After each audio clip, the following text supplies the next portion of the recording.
The story begins with an old man thinking to himself that he is going to die in a deplorable condition like the one he finds himself in now. It seems that the old man was crossing from one street to another and was caught off guard by Truck-sama, and now his life really begins, but in another life. At the end, we only hear a loud crash, and everything turns red and dark. A few months later, in a big city, we see huge buildings, and in one of them, we see Hajime Sakamori outraged, questioning himself about the reason for the drastic change since the company is not experiencing a shortage of employees. With a tired expression, he says he can't take on any more work. Hajime then spots the section chief and asks about this sudden change and if there's anything he can do to reverse the situation. The chief then says it's a direct order from the president and there's nothing he can do. The protagonist keeps insisting, saying that with so much work piling up, he won't last long in the company. Without even trying to understand the protagonist's complicated situation, the section chief just places his hand on the protagonist's shoulder and, with a superior and arrogant look, says that if there are fewer people working, it means Hajime will have to work twice as hard to make up for the lack. Clearly, Hajime becomes extremely outraged by his boss's attitude and can't believe what he just heard. He then continues saying that this is too much and that he hasn't been able to go home and truly rest for 3 days. The chief once again ignores the protagonist's pleas and says he's counting on Hajime to do the work while tossing more papers onto his desk. With a possessed aura, he says he was thinking of giving the task to someone else, but since the protagonist is quick at everything he does, he decided to choose him again. Hajime tries to say something, but he's ignored once more. The chief only says that the president is calling for him, and now he needs to go, counting on the protagonist to complete this task. He leaves, saying that if Hajime understands, it's best not to waste time and finish the work as quickly as possible. As a last hope, Hajime calls for his boss, but it's no use. A few hours later, in the same place, we see the protagonist still in the office, almost killing himself to finish the work. He even considers bringing a futon to the office to sleep right there, but he refuses and wants to finish as quickly as possible to go home. On the other hand, if he keeps working at this pace, he will soon die. Suddenly, Hajime hears a noise coming from the door of his office. Looking toward the entrance, we see 2 people talking about how spacious the place is. The man then says that this specific location is just one of the various departments of the company. Looking more closely, we see that the girl addresses the man as the president, meaning the head of the company where the protagonist is killing himself working so hard. Hajime assumes it's just another mistress. The boss is surprised to see that someone is still working there. The blonde girl asks why on earth there is still someone working late at night. The man simply says he is working overtime. Nothing more. The woman still doesn't quite understand, as everyone has already left except for one. She then compares the protagonist to a school student being punished for doing something stupid and laments the situation. The boss laughs and agrees with her. Hajime thinks to himself that the reason he is still working is because of a certain someone who keeps entering the office late at night with a different woman and mocking the employees. Out of nowhere, the blonde points her finger at the protagonist and asks if he is just another incompetent worker. Obviously, Hajime is outraged by the situation. She then reiterates that everyone has already gone home and he is the only one working in a dark place alone, so he is considered a loser. The protagonist tries to justify mentally, saying the girl doesn't know what she's talking about because she hasn't put herself in his shoes, and the company's workload is far too heavy. The president, being just another sycophant to any woman, now with Eri, his new mistress, says that she has a sharp tongue and is clever. The clever one continues, saying to the boss that it would be interesting to fire incompetent employees, referring to the protagonist, because besides everything, he's a waste of the company's salary. The boss, obviously following the blonde's suggestion, then tells the protagonist that he doesn't need to come in the next day because he's fired. Hajime is completely shocked and can't believe what he just heard from his boss. He then stands up, trying to say something more, but is ignored. The blonde is ecstatic to see an employee fired live. The boss says it was sensational to finally fire a useless employee who was only holding the company back. He claims he did it for the company's well-being, something a good boss should always prioritize. The boss, along with Eri, announces their exit from the place. However, the protagonist is persistent and tries in every way to explain his version of the events. He says that he's in this deplorable situation only because of the high workload demanded by his boss, and if it weren't for that, the health of the employees and the company would be normal like any other. He concludes by saying that firing him for something he didn't do is an act of bad character. The boss doesn't care. Looking at the furious protagonist, he says he's busy and that a low-ranking employee like Hajime has no moral authority to speak to the boss. He calls him useless again. Before leaving, the president says that now that he has fired a useless employee, he will use the saved money to buy a new bag for the blonde. Hajime, in the background with his hand outstretched, tries to say something, but the words don't come out. The protagonist begins to enter denial, telling himself that the president didn't actually fire him, and that he just put on this whole show to act tough in front of his woman. The scene then cuts to the next day. We see the protagonist returning to his workplace. However, he is caught by surprise at the reception when he hears from the receptionist that he was fired from the company. He tries to say that all this happened suddenly and that it doesn't make sense. The man says again that it was an order from the president, and that for someone who is no longer part of the corporation, there's no need to worry. Finally, the boss thanks the protagonist for the hard work every night. Hajime can't even react and remains paralyzed, just listening to what his former boss is saying. The protagonist then finally returns to his home, where he spends some time finally resting and having the beer he wanted so much. Lying down, he says he has already lost count of how much time he spent trapped in his job, and now his house is covered in dust everywhere. With the little rationality left in the protagonist, he still questions what really happened at his job.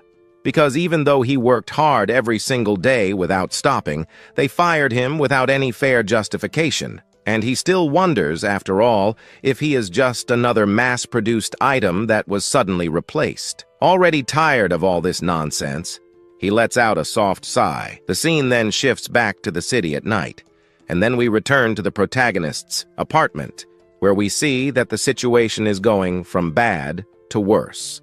The place is full of trash everywhere. Meanwhile, we see that Hajime is completely broke, without money and full of debts. With a completely different appearance, he stares at his work ID and says he urgently needs a job. The protagonist, left with no choices, goes out in search of a new job. Along the way, everyone around him stares at him suspiciously. Soon, he spots a sign saying that just ahead, there is a job interview. At the location, we see that apparently, things didn't go very well, as the interviewer's reactions are far from the best. In the end, the protagonist collects rejection after rejection. Hajime still wonders if any place would still want him to work as just a normal human being. In the midst of his musings, he spots his former boss getting out of a car. Hajime wastes no time and calls him, but to his surprise, he is not greeted warmly. The boss then goes crazy and yells, saying that since the protagonist left, the department has been a mess and now they are full of problems. He even asks what Hajime is going to do about it. Obviously, the protagonist is surprised to hear such absurdity from his former boss, as if nothing had happened. So he explains that he was fired, and in the end, he had no choice, since the president just kicked him out of the company. Suddenly, we see the buck-toothed man step out of the car, complaining about the noise outside the vehicle. The boss, trying to justify his incompetence at work, tells the president that the reason his department has been performing poorly is entirely the protagonist's fault, saying he left without finishing the pending work. Hajime tries to explain his side again, but can't. The president then remembers the protagonist, referring to him as the guy who did overtime. He then says that since the protagonist quit so suddenly, he ended up disrupting his department's performance and consequently, the company. The buck-toothed man says he will forgive the protagonist for what he did. However, if he doesn't agree to return, he will sue him for damages. Hajime says it was the other way around, that it was the president who fired him without any fair explanation, and that nothing he said makes sense. On the other hand, the buck-toothed man doesn't want to hear it and says that if this continues, they will resolve the matter in court. He tries to intimidate the protagonist, saying it could take years for everything to be resolved in court and would cost a lot of money. Furthermore, Hajime doesn't have enough evidence to get out of this unscathed. The protagonist becomes furious. The buck-toothed man continues with his low insults, saying that even if he has evidence, a low-ranking employee like the protagonist can't do anything but crawl like an insect. Finally, he concludes by saying that this time, he will make sure the protagonist works to the bone with tons of overtime and still won't pay him for the extra hours. Obviously, the protagonist wouldn't let the president say all that for free, so he lashes out in fury, telling him not to push his luck. His ex-boss is surprised by the attack and asks Hajime to stop. The president then pushes the protagonist away and says he wants to leave. However, what they did not expect was that they would push Hajime to the corner of the street, a place busy with cars at high speed, and in a matter of seconds, a truck appears at high speed. A moment enough for Hajime to realize that his time had come, and it was not as he had initially imagined. He simply stared at the vehicle in front of him, and then came the impact. Still at the scene, we see that both idiots are still shocked by the small accident. And then, desperate, they disappear from the place. Lying on the asphalt covered in blood, Hajime says his last words, outraged by everything that had happened up to that moment. And what a terrible way to die. Gradually, he loses more and more blood, feeling the asphalt growing colder. The scene then changes from a dark and red place to a vibrant yellow, as if something were on fire. Then, we quickly see an extended arm in a certain location. And as the scene shifts, we see the protagonist with a completely different appearance, shouting that he feels an immense heat. Hajime is left bewildered and questions, confused, what just happened. And as he shifts his attention from his body and looks around, he notices ashes in the air, in addition to being atop some kind of altar alone. The protagonist asks where the hell he is. Suddenly, a giant man with his face painted black and white appears in front of him abruptly, startling the protagonist. And as he calms down, he asks himself again what just happened and who this strange person in front of him is. As the scene changes, we see several hooded people behind the giant man, and they are about to do something. And then it happens. The big man begins to say some words in an incomprehensible language, and his disciples follow, doing the same. The protagonist atop the altar grows even more confused. And as Hajime pauses to think for a moment, he starts to connect the dots. First comes his possible death, since after being hit by a vehicle, it was impossible for him to still be alive. Then he wakes up in a completely different place with people speaking an unknown language. He tries not to believe it, but everything indicates that yes, he was reincarnated in another world. Then we see the protagonist still seated in the temple, and a huge silhouette appears in the background in the midst of a dense forest. Observing the strangers in front of him, they are all kneeling and trembling. Hajime, not understanding anything, decides to look back. And only then do we see why the strangers are so terrified. They simply offered the protagonist as a sacrifice to a deity or giant monster. Still trying to understand the situation he is in, the protagonist begins to gradually grasp what is happening. Well, they weren't worshipping him, but rather sacrificing him to some monster that torments the area. And as we see all the strangers pointing to the offering, the protagonist finds himself in another complicated situation. Shortly before the creature devours the protagonist, he screams, saying to wait, but just like in his past life, it's no use.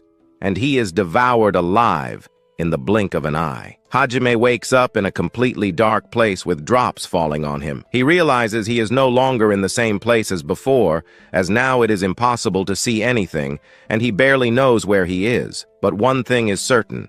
He was devoured by a giant monster, and even so, he feels no pain anywhere in his body, and the most surprising thing is that he has no injuries. Standing in a dark place, the protagonist looks up and asks what is happening and where he ended up. Meanwhile, water droplets continue to fall on his face. And accidentally, one of these drops enters his mouth and he swallows it. At first, the protagonist finds it suspicious but incredibly sweet.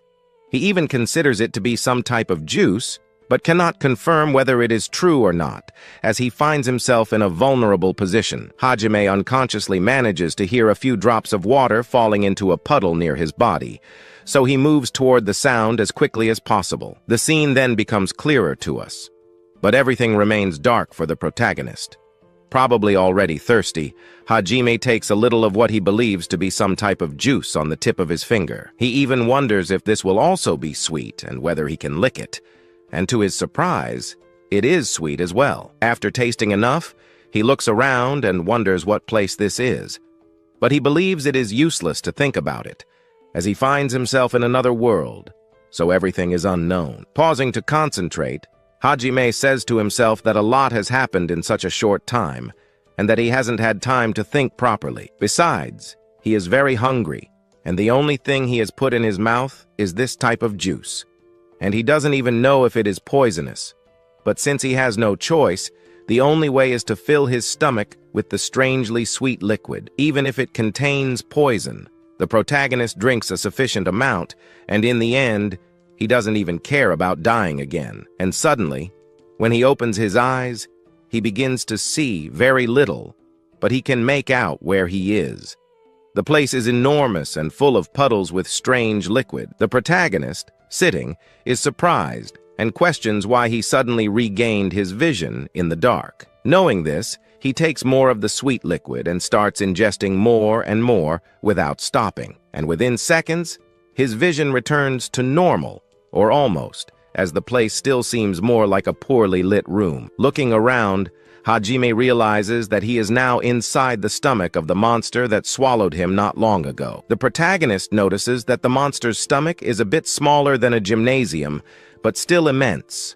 As he stands up, he touches one of the beast's stomach walls and says it is quite soft. Hajime observes closely and decides to punch it with all his strength, but he is repelled backward. He then realizes that the monster's flesh feels like elastic, and with few choices of what to do, Hajime feels again very hungry, but the only thing he can put in his mouth in this place is the sweet liquid. The protagonist realizes that all this time he has been drinking the monster's stomach acid. So, in another situation, this could have been fatal for his stomach. Regretting what he did, Hajime says that now is not the time to deny what just happened, and is grateful that at least his vision has returned to normal. And he laments again, wishing he could eat something decent. He then begins to walk aimlessly inside the monster, and suddenly hears the sound of something falling. Hajime then turns around and comes face to face with a type of jelly shaped like a drop. At first glance, it seems quite appetizing. The protagonist approaches and touches the mysterious jelly and asks what it could be. Without much hesitation, he picks it up and says where it came from. Looking more closely, it resembles jelly in the shape of meat, but also looks like blood vessels. And again, his stomach makes a thunderous noise demanding food. Staring at the jelly and salivating, the protagonist is torn between eating it or not. But all he can think about is putting it in his mouth and seeing what might happen, as it seems quite edible. And since he drank a strange liquid before and nothing too bad happened, besides having his vision restored, it's worth the attempt. Hajime wastes no time and devours everything as if there were no tomorrow. And at a certain point, he starts chewing slowly, savoring the strange flavor, and it is incredibly tasty. At first, it has a bounce and a wonderful texture, very satisfying to chew. It feels like eating meat, and soon it begins to melt in his mouth. Finally, a juice of some fruit or meat broth adds the final touch. After finishing and realizing he has finally found an excellent food source, the protagonist begins to search for more and more of this mysterious jelly. And so, several days pass. And as in any situation, staying in one place for too long, boredom starts to come on strong. Hajime has been doing the same things for a long time, and he is growing increasingly tired of everything he has seen so far and wonders what will come next to surprise him. And in a few seconds, a thunderous sound is heard coming from somewhere. and as soon as Hajime turns around, he comes face to face with a huge, colorful, and furry spider. The protagonist screams in fear. The spider roars, but it stays still, looking from side to side without any direction. Hajime then realizes that the monster also can't see in the dark, just like the protagonist earlier. So he starts sneaking away. Looking back, he realizes how enormous the spider is. The protagonist realizes that if he is attacked by the monster, which is the size of a car, things could go very bad. And in a few seconds, he notices that the spider is also drinking from the strange liquid, a liquid that restores vision in the dark. And as soon as the monster finishes and locates the protagonist, it becomes enraged and charges toward him. Hajime screams in terror as he sees the monster coming toward him, and now it's too late, because the monster can now see and is behind the protagonist with rage in its eyes. He then runs desperately to any place just to escape the imminent danger. The monster hits the surrounding areas while the protagonist dodges. Hajime screams desperately and finds himself in a very bad situation, and if there is no way out, things could go very wrong. After running so much, the protagonist finds himself lost in a dead end, and now he realizes he has managed to anger the spider even more. The protagonist is left without any reaction. The monster then charges toward Hajime. On the other hand, the boy, with few options, decides to punch the monster without any intention. And surprisingly, something happens, and the spider is sent flying. Hajime is completely stunned to see that it worked. By seeing that the spider in front of him, which was extremely large and powerful, was taken down with just one punch. After this entire scene and that one punch, the spider falls lifeless to the ground, while our hero, already on the other side, was also on the ground, not believing that just one punch was enough. However, after getting up, another spider appears. Noticing this, he stands up completely. The spider then prepares itself and jumps toward our hero. However, the spider was faster, and with just one strike, it goes in the direction of our hero. But the protagonist dodges, moving his neck to the side, which easily causes the spider to, well, break its back or spine or whatever is inside that monster. After executing this perfect dodge, with another punch, our hero is able to take down this monster. Now, having managed to defeat another spider, he grows angry, as he has already defeated not just one, but an entire swarm of spiders. Tired of this, he throws the last spider on top of the pile of spiders he had just taken down moments ago. However, having spent so much time inside this monster, he developed some sort of sense, which allows him to detect where fresh water might be flowing. Thanks to this ability, he is now able to see slightly better in the dark. His physical abilities have also been enhanced to 100%. Even so, he continues to drink that substance that gives him all the strength and power he has. On the other hand, he notices that these spiders inside the body of the monster that devoured him are incredibly strong and resistant. Last time, we saw him hiding behind a spider carcass. He merely thought that if he hid there, he might survive. That was until he saw that spider with just one strike destroy that previously indestructible body he thought was strong. After fighting these spiders for a while, he discovered that they are creatures so strong they cannot be easily defeated, not even with fire or regular human weapons. Humans wouldn't stand a chance against these spiders, not even in their wildest dreams.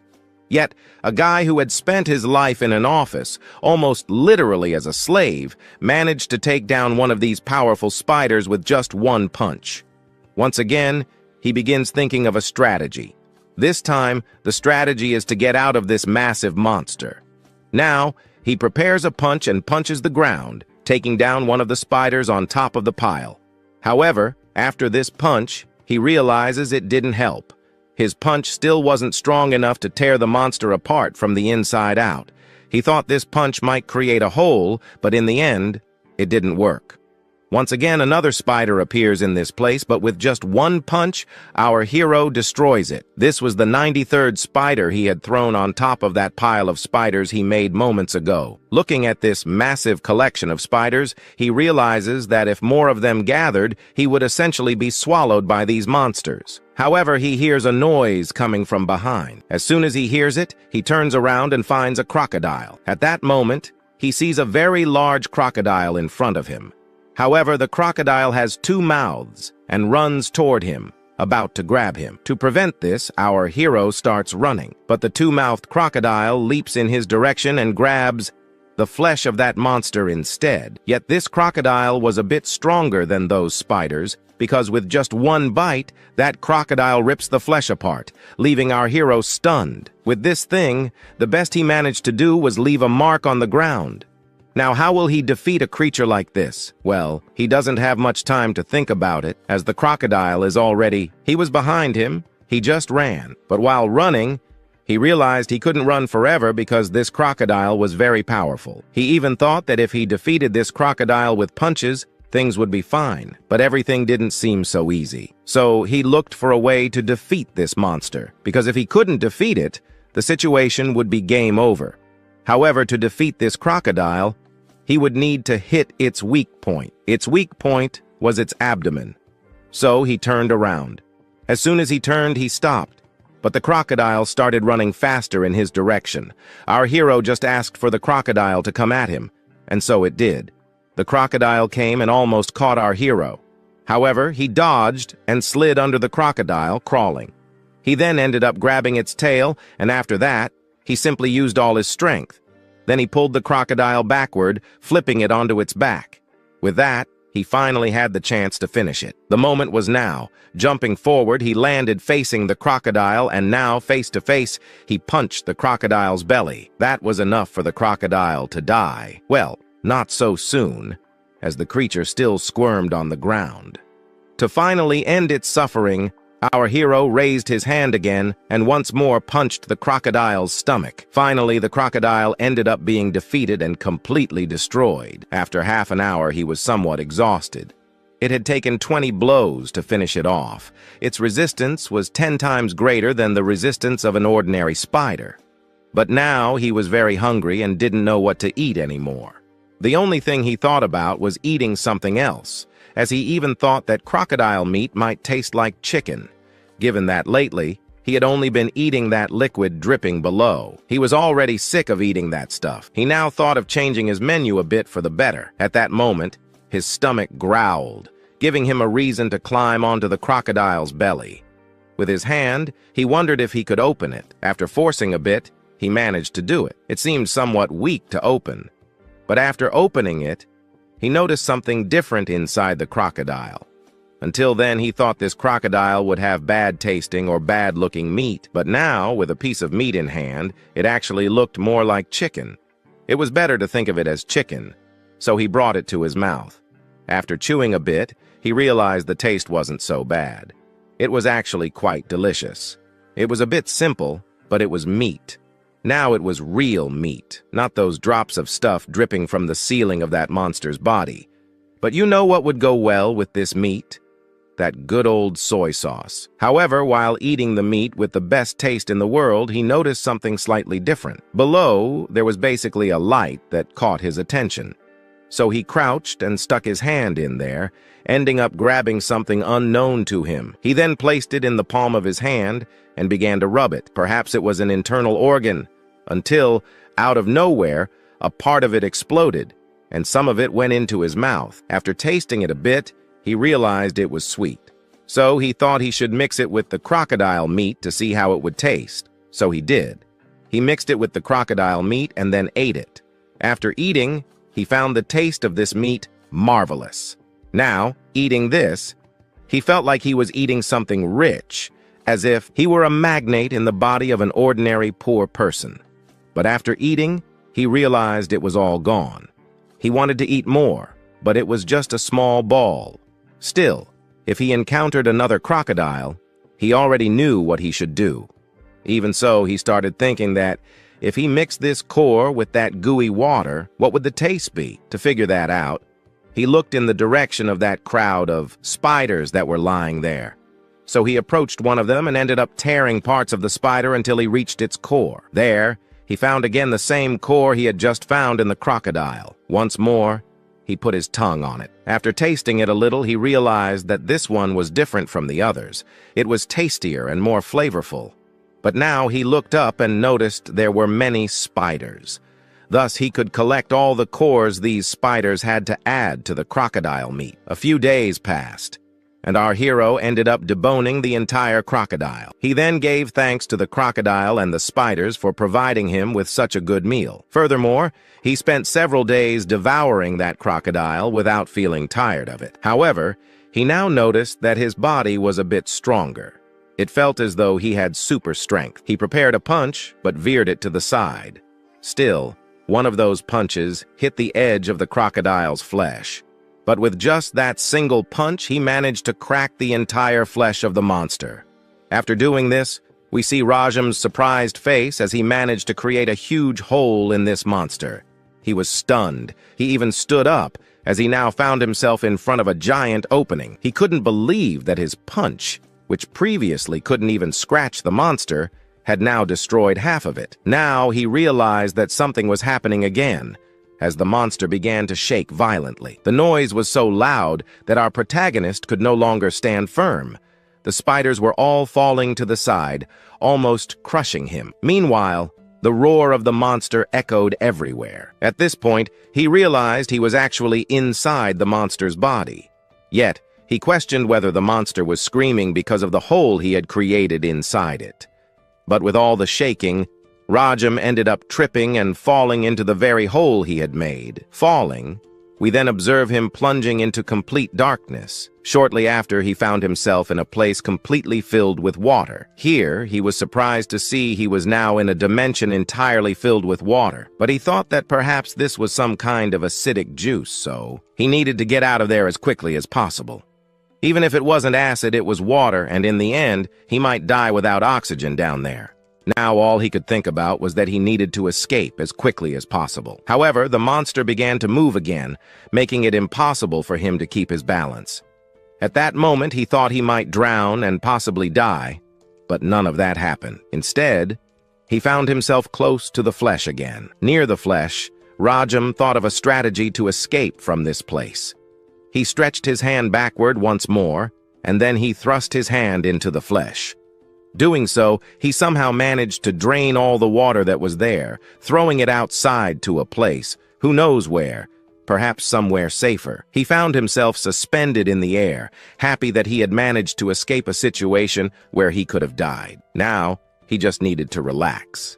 Soon after, he also needed to think of plans to escape from this place, given that in the previous minutes, with just one punch, he managed to create a crack inside the body of that monster, so he thinks about doing the same thing again.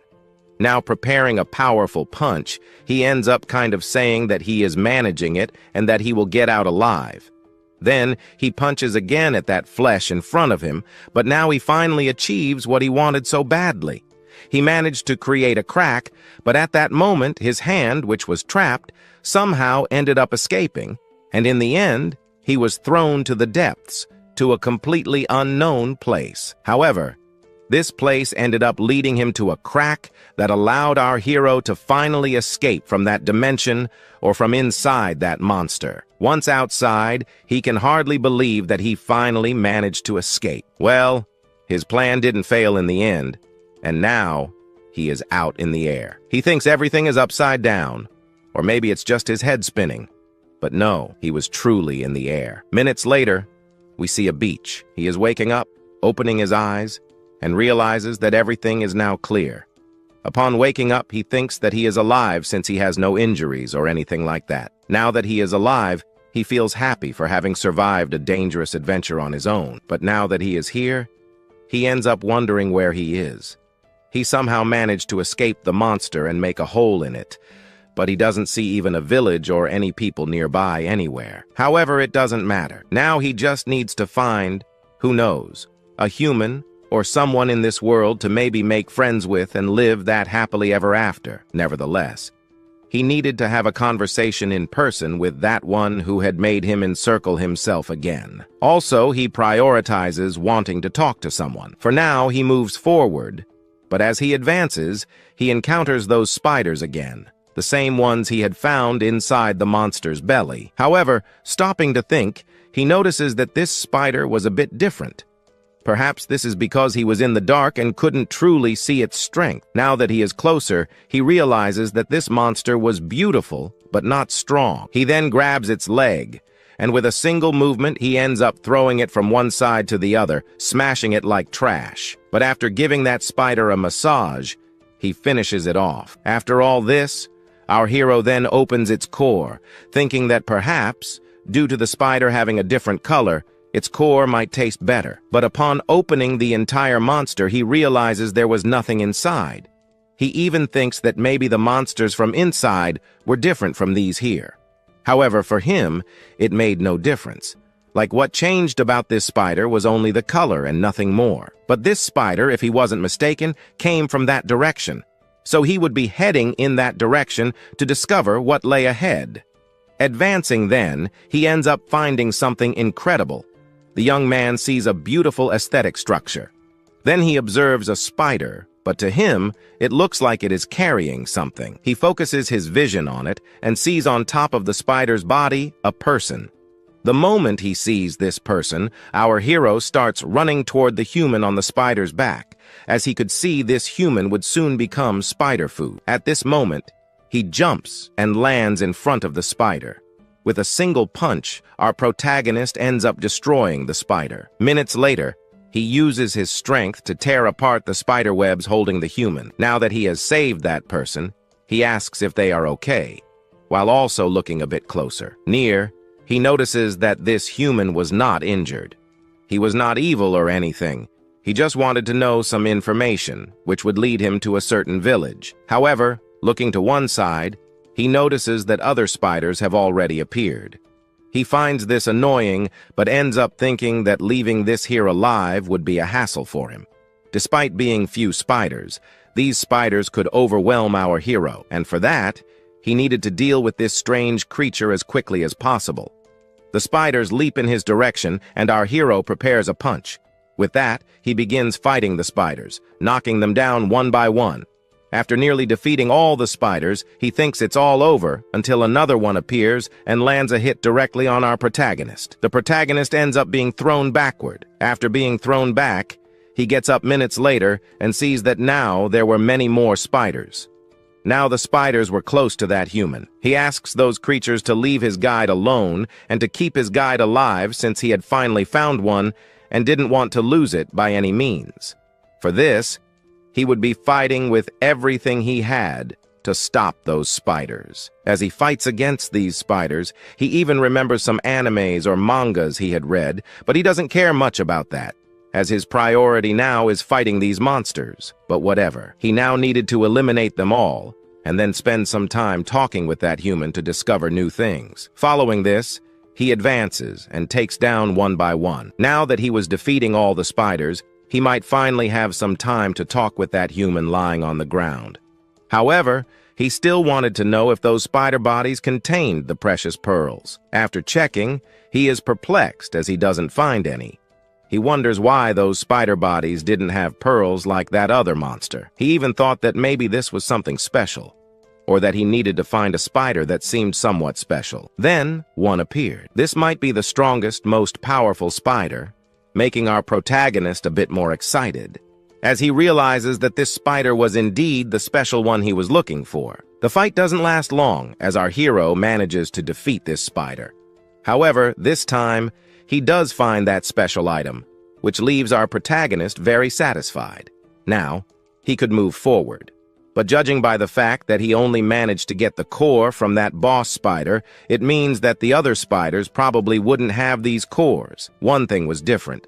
The small spiders were much faster, but on the other hand, the boss was a bit slower, which helped our hero defeat it more easily. However, this might be the reason why the boss spider had that core, while the regular ones did not. In the end, the fight was somewhat tiring but manageable for him. Out of nowhere, a mysterious shadow approaches him.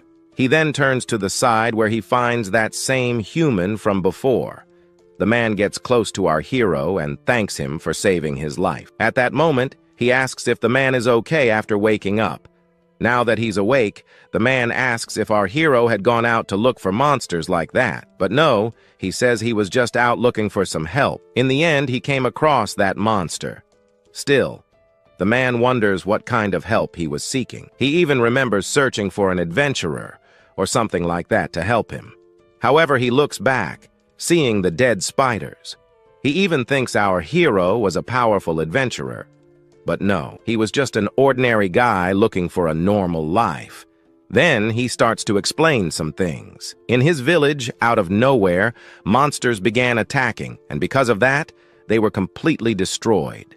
He went out there in search of villages to seek help, maybe to protect his base. Thus, he wonders if our hero might be saving him. Having said that, our protagonist is happy and ends up saying that maybe, yes, he can help. Despite having saved his life and managed to defeat an entire swarm of spiders, he still truly wonders if he really wants to save his village. Now that he has received this message, he is happy. At this moment, he even thinks about how not long ago he was basically a slave to some companies, but now someone was seeking him out to save lives. Now that he has obtained this power, he might be able to use it to his advantage. So, he clenches his fists and says he is ready to defeat anyone again. Then, he thanks that guy again for helping him a lot, but asks him to wait a bit. He begins to wonder if it wouldn't be a good idea to leave all these monsters lying on the ground. So, he gathers them all in one place. Now that he has finally defeated these monsters, we can observe that they might be moving forward, but there is still one important thing left to do. However, as soon as he stretches his hand to grab the spider, it starts to writhe.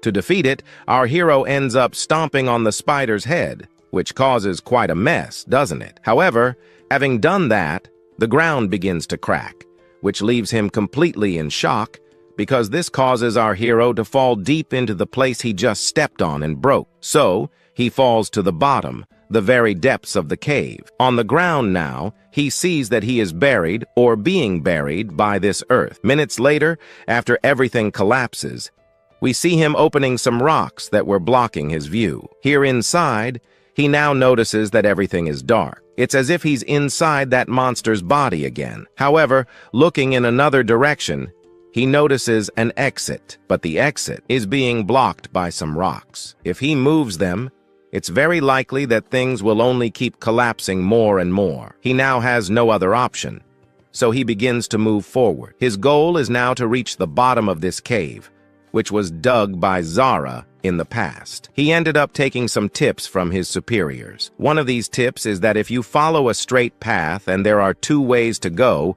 always choose the left, as that's where you will reach the place you desire. But even so, he still feels bad for having somewhat promised to help that guy up there. He just asks that the guy up there stay safe because he will be getting out of here at any moment. At the moment, he ends up entering a very large room. He is surprised by this. Advancing, he ends up finding a mirror. But at that moment, he notices there was a warrior in that mirror. He then stares to realize that this guy in the mirror is now basically different. Here, he now has white hair and marks on his body, things he hadn't noticed yet. However, he advances a bit and finds a human skull. As he gets a little closer, he realizes that this human didn't seem to have severe wounds. So how did he die? Now that he died he hadn't even had any kind of accident. He ends up discovering that maybe in this cave, you stay trapped forever. At this moment, he wonders what he should do.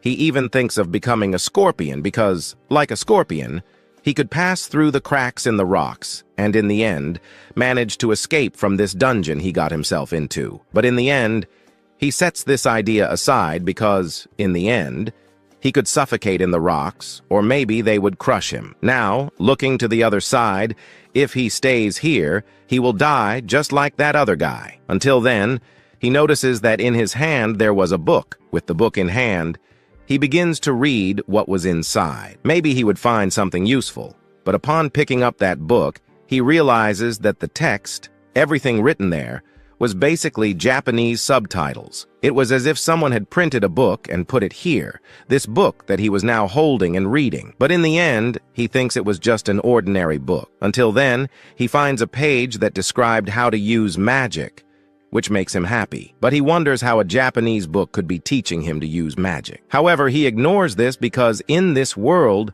there are monsters and powerful creatures. So he ends up thinking that it's worth trying. At this moment, he opens another page where it starts to show what he could be doing to make the magic work.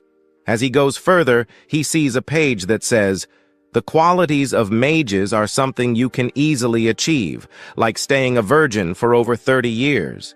At this moment, he freezes and ends up thinking that this magic was, who knows, some cheap magic. Why would someone want to become a mage just because they reached 30 years and didn't do that thing? He throws it on the ground, still thinking that this book was mocking him. Well, now he doesn't care about this anymore, because maybe he thinks that the inhabitant who lived here was living in madness. But he was surprised to see that still in this book, there were some things written that only he could understand in his language. However, he continues to read. Well, he wanted to find some way to maybe get out of this cave. However, the book's translation was endless. But even so, the guy did a great job. Nevertheless, our hero was looking for powerful magic. However, he doesn't find it, which makes him in the end tear the book completely. Now that he tore it, he starts to laugh and feel happy. But in the end, he comes to the conclusion that he made a mistake and wasted time here reading this book, until the moment when one of the pages falls to the ground. As soon as it touches the ground, magic suddenly starts to activate. Our protagonist then finds himself inside a circle. He gets scared to see that something had really started to happen now. Chapter 5 begins as a recap of the final moments of the previous chapter. The protagonist, walking in a strange place, finds a peculiar book near a corpse. Curious, he picks it up to examine it. But to his surprise, on the first page, it is written to forget everything and destroy it. The protagonist, irritated, says there is nothing important and that it didn't help him at all. But even so, those were powerful words. And so he obeys what was written and tears the book into 1,000 pieces. In the end, he lets out a funny laugh, boasting about his great deed. But he soon realizes that tearing it apart didn't help at all. Still indignant and not paying much attention to his surroundings, one of the small pieces of the book's page falls slowly to the ground. And suddenly, a strong blue flash emanates in the place. Not only that, the flash forms a huge symbol around Hajime, who is caught by surprise. He is soon completely lost, wondering what just happened. The light is so intense that he can barely keep his eyes open. And just like Discord's light mode, everything becomes impossible to see because of the glare. In a few seconds, the protagonist regains his vision, but realizes something is wrong, because right in front of him, he sees someone lying on the ground. Hajime tries to strain his eyes to see better, but it's no use. His vision remains blurry. However, it doesn't take long for him to become aware of his surroundings and come face to face with an unknown person. Naturally, the protagonist is both impressed and surprised to see someone. The girl, sensing the protagonist's presence, is also surprised. She says she didn't expect to see a human so soon since it's a rare occurrence. The girl then pays closer attention and understands the situation, even sensing the protagonist's unusual presence. On the other hand, Hajime is left speechless. The strange girl then sits facing the protagonist and says his actions were completely unexpected and that she never thought a human would do such a thing. The scene then becomes panoramic, showing both characters staring at each other without saying a single word. It doesn't take long for the protagonist to understand the situation and refer to the girl as someone important. She then adds, saying she is a goddess. After that, Hajime is left utterly confused and surprised to see a goddess suddenly, especially in the current situation. The goddess tries to explain in a way that leaves no room for confusion. She decides to say that she is basically the author of the book the protagonist tore into 1,000 pieces a few minutes earlier. The girl concludes by asking if what she said makes more sense now. Hajime organizes his thoughts and remembers that after tearing the book apart, an immense glow invaded the place, and then he ended up in an unknown location. So he believes that the book's creator would obviously be present in the place, but he cannot believe so easily that this girl in front of him is a goddess, or the creator of the book. The goddess asks the protagonist if her description has become more believable. The protagonist switches to serious mode and, holding his chin with one hand, says that if the girl were an old, wise man, skinny, muscular, and bearded, it would be easier to believe. The goddess understands and mutters something. The protagonist does not understand. Suddenly, the scene changes, and we see the goddess snapping her fingers, and then some kind of magic begins to echo through her body. The glow is once again intense, and the protagonist starts having difficulty seeing what is happening in front of him. Hajime wonders what is happening, and as soon as the intense glow disappears, we see an old, bearded man in a robe.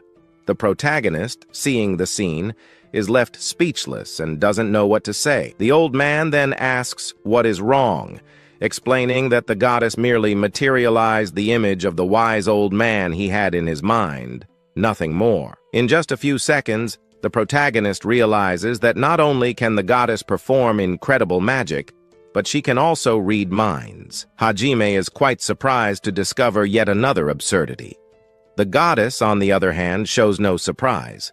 On the contrary, she says that what just happened was a simple change of attire, and that's what a goddess does.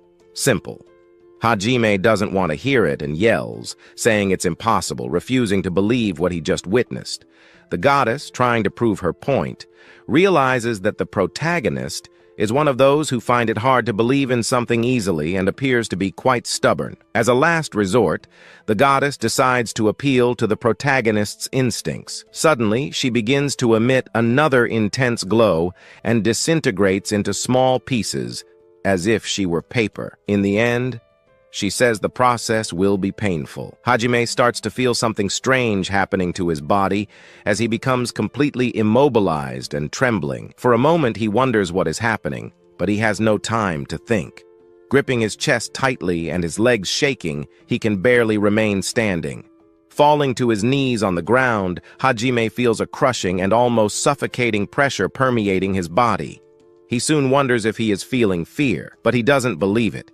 Yet one thing he is sure of is that it feels as though he is being crushed by his own strength. Still kneeling, the protagonist says he can't endure this situation and just wants to escape this cycle once and for all. After a while, a sound is heard, and everything returns to normal. Hajime, still on the ground, cannot believe what just happened. Only then do we see the goddess in the background, telling the protagonist if he now believes in the situation he's found himself in. With the little strength he has left, he manages to stand up and finally says that now, yes, he believes in the goddess, and that it is something unbelievable. The goddess, satisfied, tells the protagonist that she saw a lot of honesty in his words.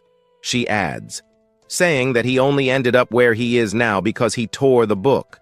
If he hadn't done that before, he'd probably be lost somewhere else. Realizing what the goddess said, Hajime wakes up and shouts, remembering the book. He asks the goddess what exactly happened, and as if she didn't care, the goddess makes a funny face and says it was a joke. The protagonist, obviously not understanding anything, responds to the question with another question, recalling what happened moments before being teleported to another place. The goddess asks what he thought when he saw the old book lying on the ground. Hajime says he thought it was part of an evil spirit's plan. The goddess asks again, if no one else appeared before him, why didn't anyone else tear the book apart? Clearly, besides the protagonist. Looking at it from another perspective, Hajime is right, since someone from this fantasy world clearly wouldn't dare to simply tear up the book. But with someone from outside, the story would be different, and just the fact that the person who died near the book had the patience to decode Japanese makes one think it must have been something of great value. And because it's something rare, people wouldn't destroy it impulsively. If it were a Japanese person who understood the meaning of the decoding, it would be easier to grasp the joke behind it. The goddess, with a serious expression, tells the protagonist he's right. Someone from this world wouldn't act impulsively. But it doesn't change the fact that, in the end, the translation was a kind of game. Hajime, on the other hand, is outraged at the goddess when he sees her rooting for the next fool to follow the commandments of the book's scriptures. Well, and someone really did follow them. The goddess, planning her next move, does something, and her eyes suddenly shine unusually, clearly reading the protagonist's mind. And there it is. With a smile on her face, she calls Hajime a child, and mentions that he's not a person of many dialogues. But she says that not so long ago, he poured water into an anthill. She then concludes by saying it's a poor taste. On the other hand, Hajime blushes with embarrassment, realizing the goddess invaded his memories again, just to mess with him. Annoyed, he thinks to himself that despite what the goddess said, it's a common act, and almost everyone has done it at some point. Laughing amusingly, the goddess reads the protagonist's mind again and already anticipates what he should have said. In the end, he joins in the goddess's joke. With few choices, the protagonist gives in. The goddess, on the other hand, gets annoyed and calls him cute. With an indifferent expression, Hajime says nothing. The long-haired blonde girl finally says something interesting. She mentions what kind of power the protagonist would like to have. Not understanding much, he asks what kind of power, and if she's talking about magic or something like that. The goddess says yes, but it makes no difference. But since the protagonist didn't reach a conclusion, she'll offer him magic. Hajime, on the other hand, is going with the flow, and he says the goddess is far too casual. And again, as if she didn't care, she makes a funny face with a smile that says she's up to something. The goddess then says it's a very old trick that always works. Just take an old diary, and after 10 years its content will seem intact and new. The protagonist, in a way understanding the hint, shouts angrily, telling the goddess not to dig up any more of his past embarrassments. The girl just gestures and says humans are too complicated. With the decision to obtain some kind of power, Hajime tells the girl he wants the power of magic. The girl, making a serene expression, grants the power to the protagonist. And now that the protagonist has gained new power, the goddess tells him to enjoy it and run a test, as it's a rare chance for this to happen again. Confused Hajime, she asks what the test would be. The girl adds that even though the previous tests were a joke, even under strict conditions, he managed to pass. And that's why the goddess will give him one last chance.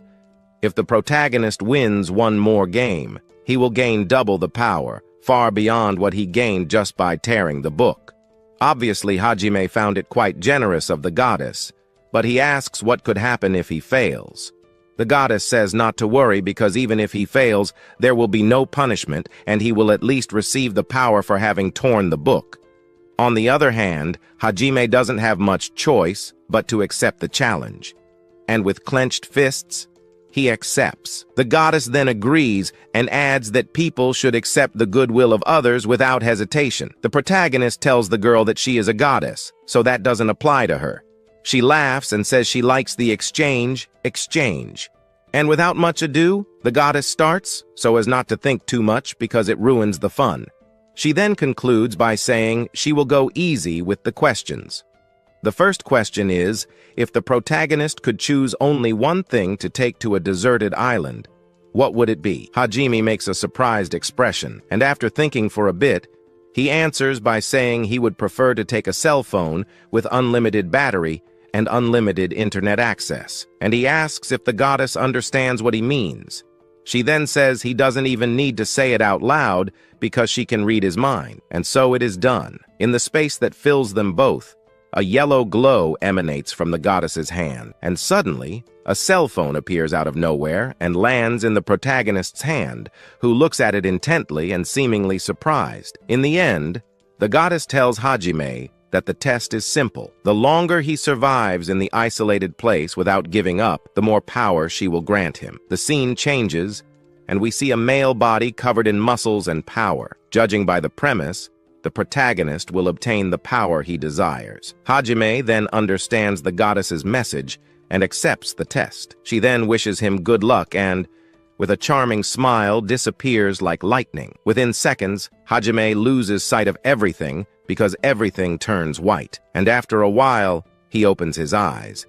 he realizes he is in a huge blue space that seems infinite in size. Hajime wonders if this would be the deserted island. After walking a bit and feeling the breeze in the area, he starts to find it incredible because it's a vast space, if not infinitely white. Thinking about it, it seems like something out of an experiment, like the Truman Show, if you know what I mean.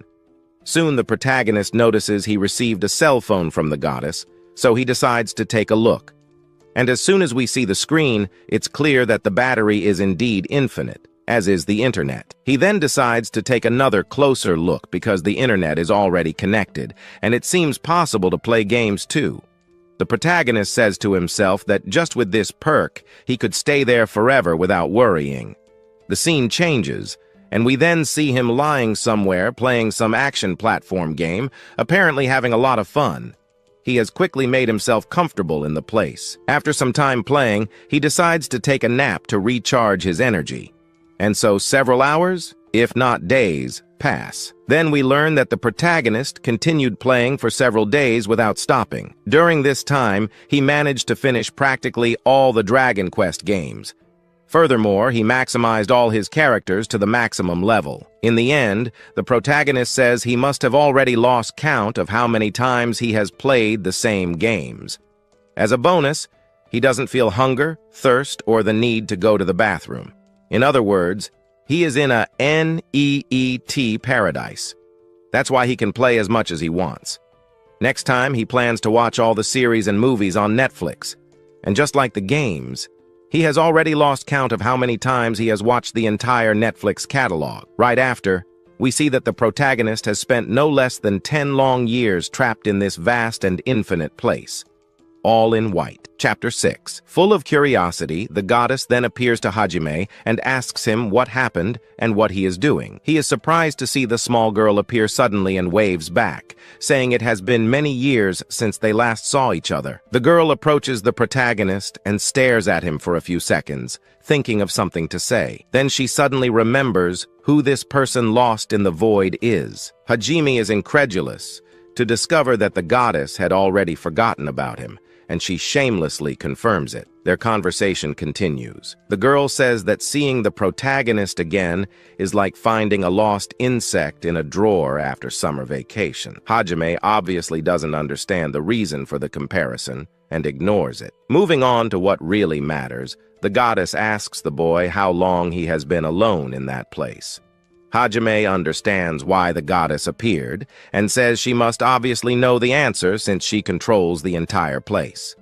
Moreover, his phone doesn't display the time or anything.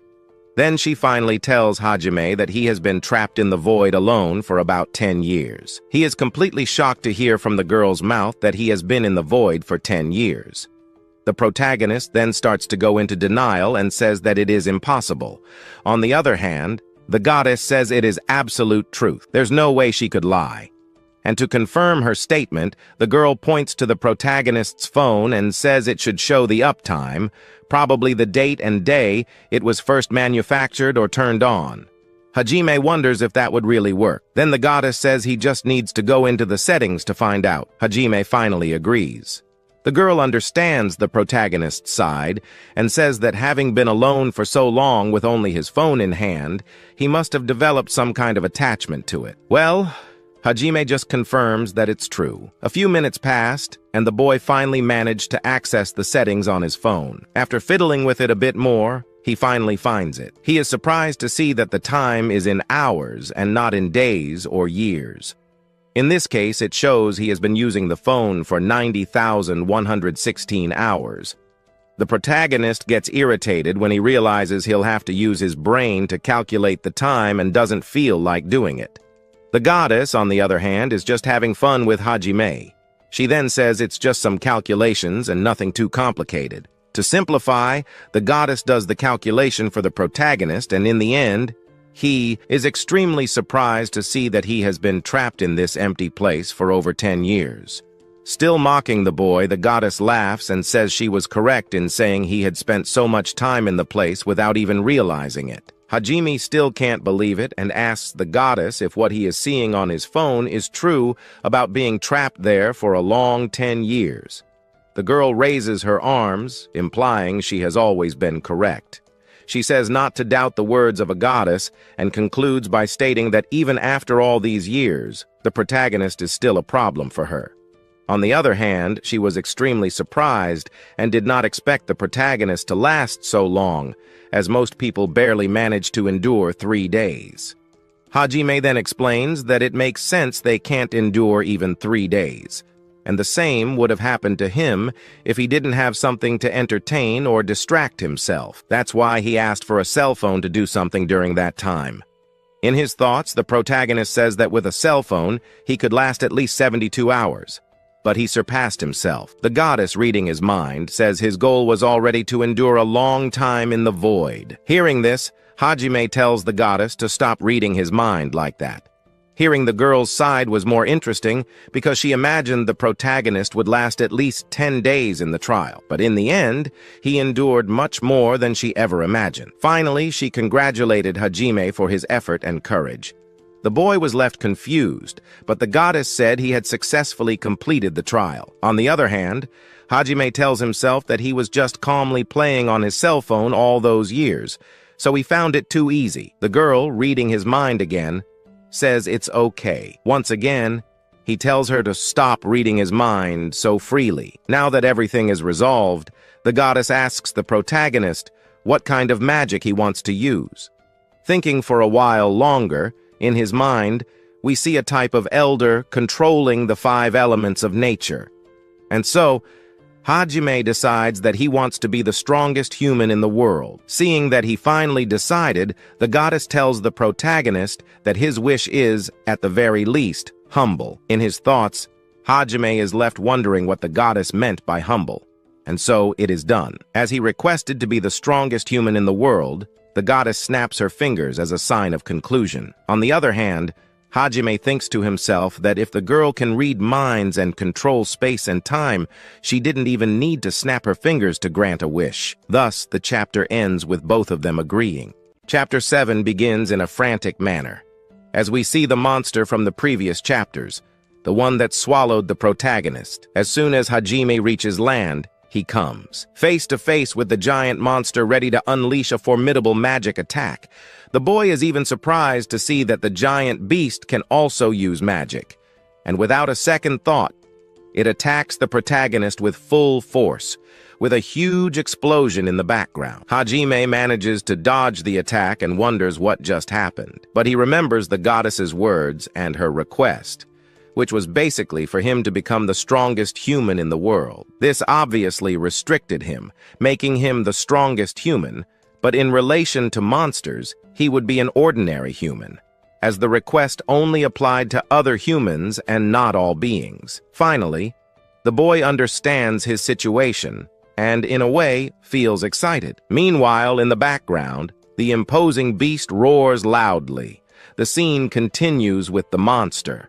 However, now it appears irritated by something.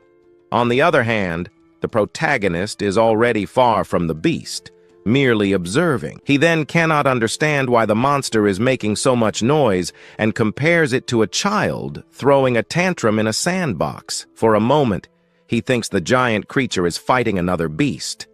Hajime still feels hesitant. Even as the strongest human in the world, he is unsure if he should get involved in fights between giants. In the end, he decides to wait a bit longer to see where his powers will take him. Meanwhile, in the background, we see the giant monster still tirelessly searching for something, until suddenly, it strikes some kind of structure, shattering everything into tiny pieces. Hajime, seeing that the beast has destroyed what seems to be the roof of a house, doesn't stay still and runs toward the monster with full force, crossing plains and small mountains at maximum speed. In a split second, he turns to the side and comes face to face with a lost boy. He quickly asks if the boy is okay, and only then does Hajime discover that it is the same boy he encountered earlier when he was in danger.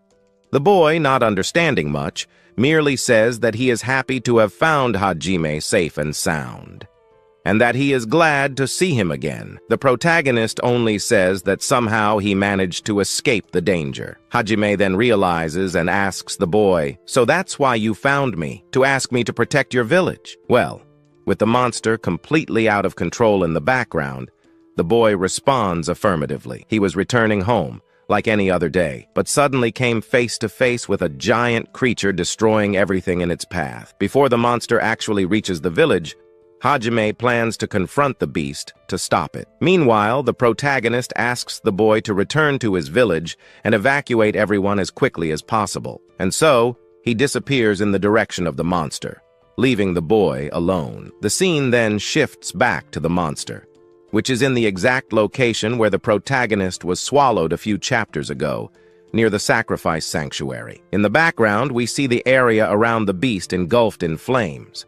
Just ahead, we see the protagonist completely paralyzed, observing the scene. Shocked, he remembers what happened when he first arrived in this world. Without wasting much time, Hajime looks around to see if he can find any survivors, and sure enough, there are. Several people, in extreme danger, are trapped under rubble and defenseless. Some are crying for help. Seeing the dire situation the people are in, the protagonist shouts for them to get out of where they are immediately, as staying hidden under the rubble won't help. In fact, it's dangerous. Some only stare at him, frightened, not understanding what the protagonist meant. Hajime then realizes it's useless, since no one seems to listen to him, as he's a complete stranger telling them to flee. His only option is to face the monster and defeat it. Meanwhile, the beast in the background continues roaring loudly and destroying everything in its path. With few options, the protagonist draws the monster's attention, and within seconds, the beast fixes its gaze on the boy. On the other side, Hajime, with a determined expression, taunts the beast, asking if it's already full and has decided to go for dessert. Seeing the boy's audacity, the beast becomes even more enraged and lets out an angry roar. On the other hand, the protagonist calls the monster's attention again, but this time to lead it to another location. And then we see a panoramic scene of a monster chasing a human. Once they are far enough away, Hajime says they must be far enough from the village now. So he stops in front of the beast, and so the two stand face to face. Now that the tension has reached its peak, Hajime thinks to himself that even though they're far enough away, he will try to buy as much time as possible so that everyone in the village can escape as quickly as possible. Within seconds, the monster makes its first move, and with its giant hand, tries to hit the protagonist, but he easily dodges backward. Taking advantage of the monster being relatively slow, Hajime runs toward the beast at full speed, and when he gets close enough, he lands a punch with surreal power on the creature's face. The impact creates an enormous shockwave around both of them. In the next scene, we see the monster lying on the ground, apparently defeated. Hajime, seeing that the beast hasn't gotten up, celebrates, saying that he can finally fight. However, suddenly, the monster moves and slowly gets up. With an even fiercer look, it roars loudly, releasing an extremely powerful sound that forces the protagonist to cover his ears to avoid greater problems.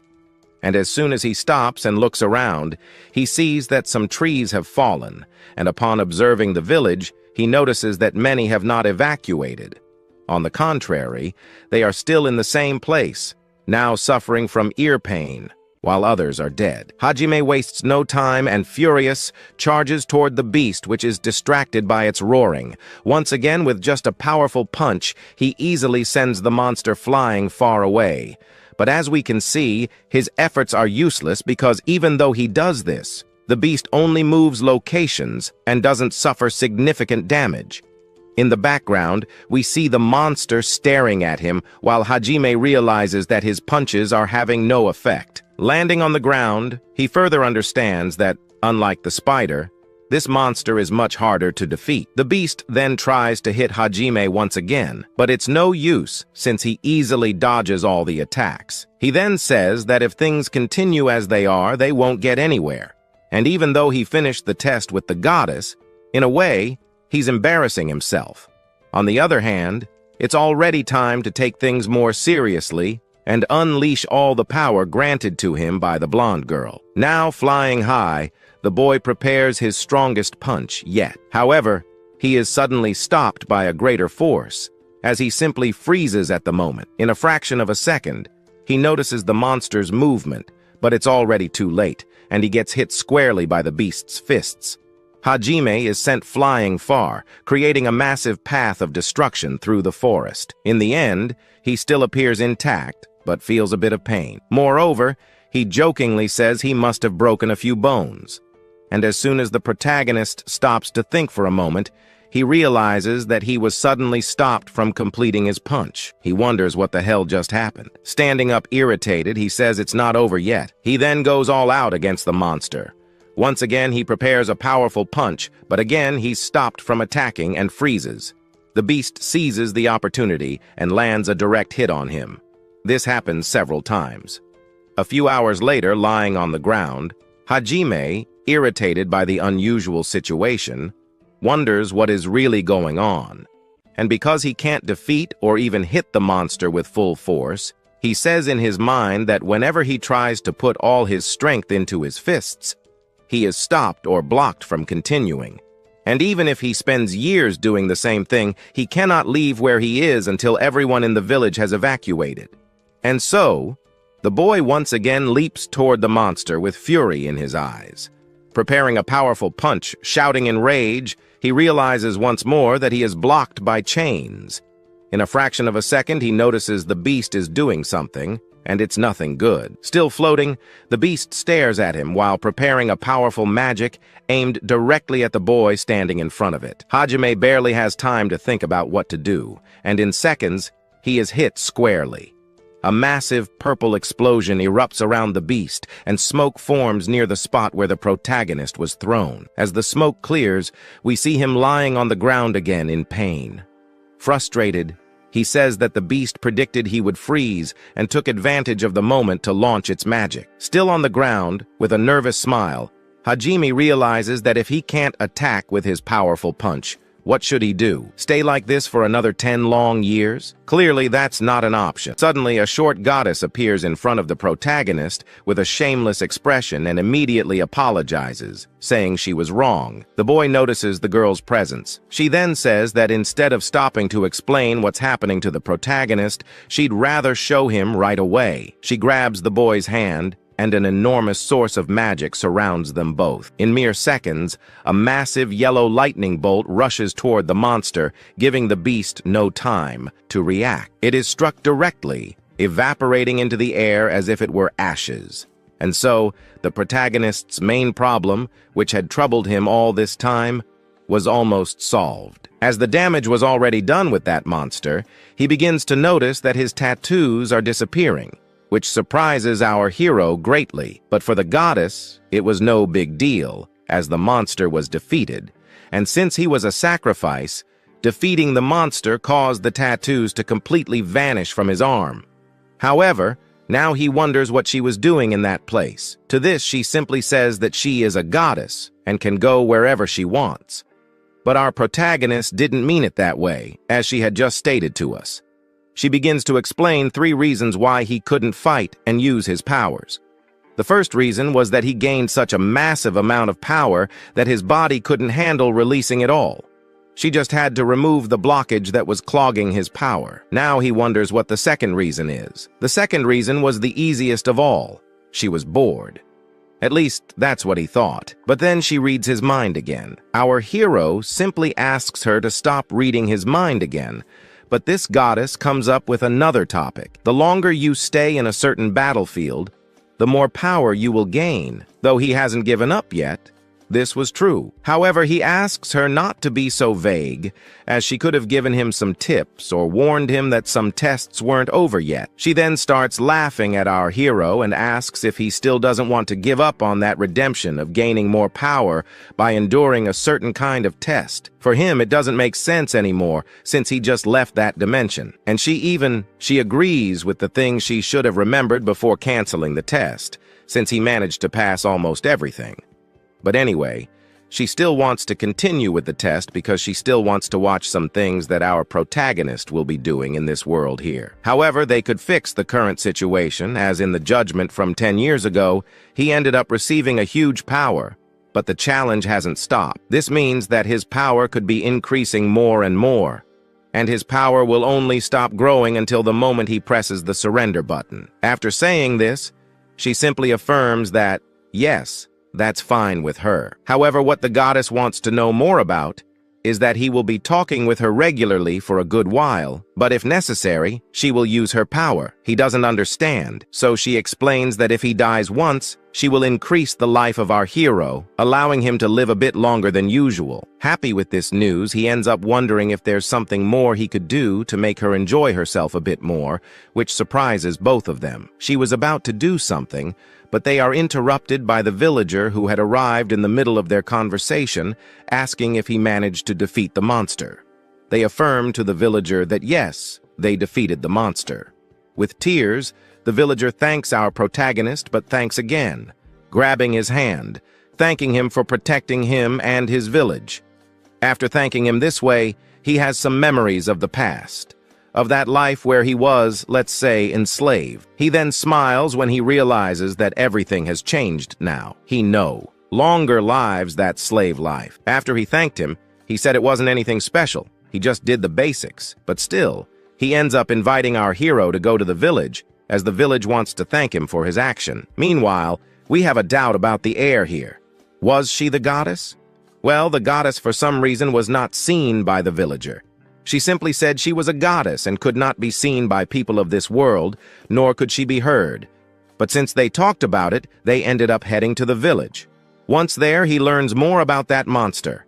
That monster was the Lord of the Forest, who made this forest his territory. But now that it has been defeated, the villager has nothing more to do because before, the villager sacrificed people to make the village stay at peace for some time. After all this happened, he went out to look for a hero strong enough to kill the monster, and for some reason, he found the protagonist. Still, as someone who was used as a sacrifice, it's natural for him to resist and not want to protect the village, but the sacrifices were called to protect the village. He even wonders how strong the village chief was. To this, the villager says the village chief was incredible, but after the monster's attack, some people from the village were injured. What really happened was that the village was totally destroyed by that monster, so now they have no place to stay. What the villager was thinking at that moment was that our hero wanted money, but the goddess noticed that our hero was satisfied and happy for someone thanking him. He didn't care about the money. However, seeing this action, she will do something for our protagonist. For this, she simply asks him to imitate her. He then imitates her, starting to snap his fingers back and forth. And soon after, we see the destroyed house and devastated crops starting to evolve, going back to normal to their natural state. The people, seeing this, are clearly shocked. The villager who had come for help opens his mouth in surprise, while our protagonist is also surprised to see the village fully restored with a simple hand movement. Soon, the villager realizes that it was our protagonist who did this and thanks him again. Now, everyone from the village approaches our hero and sees that he really is the hero who is going to protect the world. So she approaches him with happiness more than 1,000 times. But the goddess asks him to keep his head held high, because this thing is the one that makes the gods happy, and also something that ended up being somewhat transmitted by our hero, and this power of his was also hers. In the next moment, people gather closer to him, now surrounded, and he has nothing more to do. So he declares to everyone that what just happened was an ability he just used. As soon as everyone hears this from his mouth, they all scream with happiness, and then the villagers end up offering him a lot of food, really a lot of meals. It's like a banquet, as a way of thanking him. The goddess even asks him to accept this form of gratitude without being able to refuse the offer. He has to accept, leaving both the goddess and him very happy. She even knew he would say that, and for this reason, she says that he was more than interesting, like the things she wants were obvious in the protagonist. It was as if she were him. And anyway, this goddess ends up affirming that if he follows some things she needs to do, she will give our hero some extra powers. However, our hero reaches a point where he realizes that if he receives too much power, he might end up becoming a god of this world. But now he leaves that talk for later because it was time for the meal. As they gather around the table, everyone begins to sing, others offering him the meal he wanted, while we observe everyone thanking our protagonist for saving the village.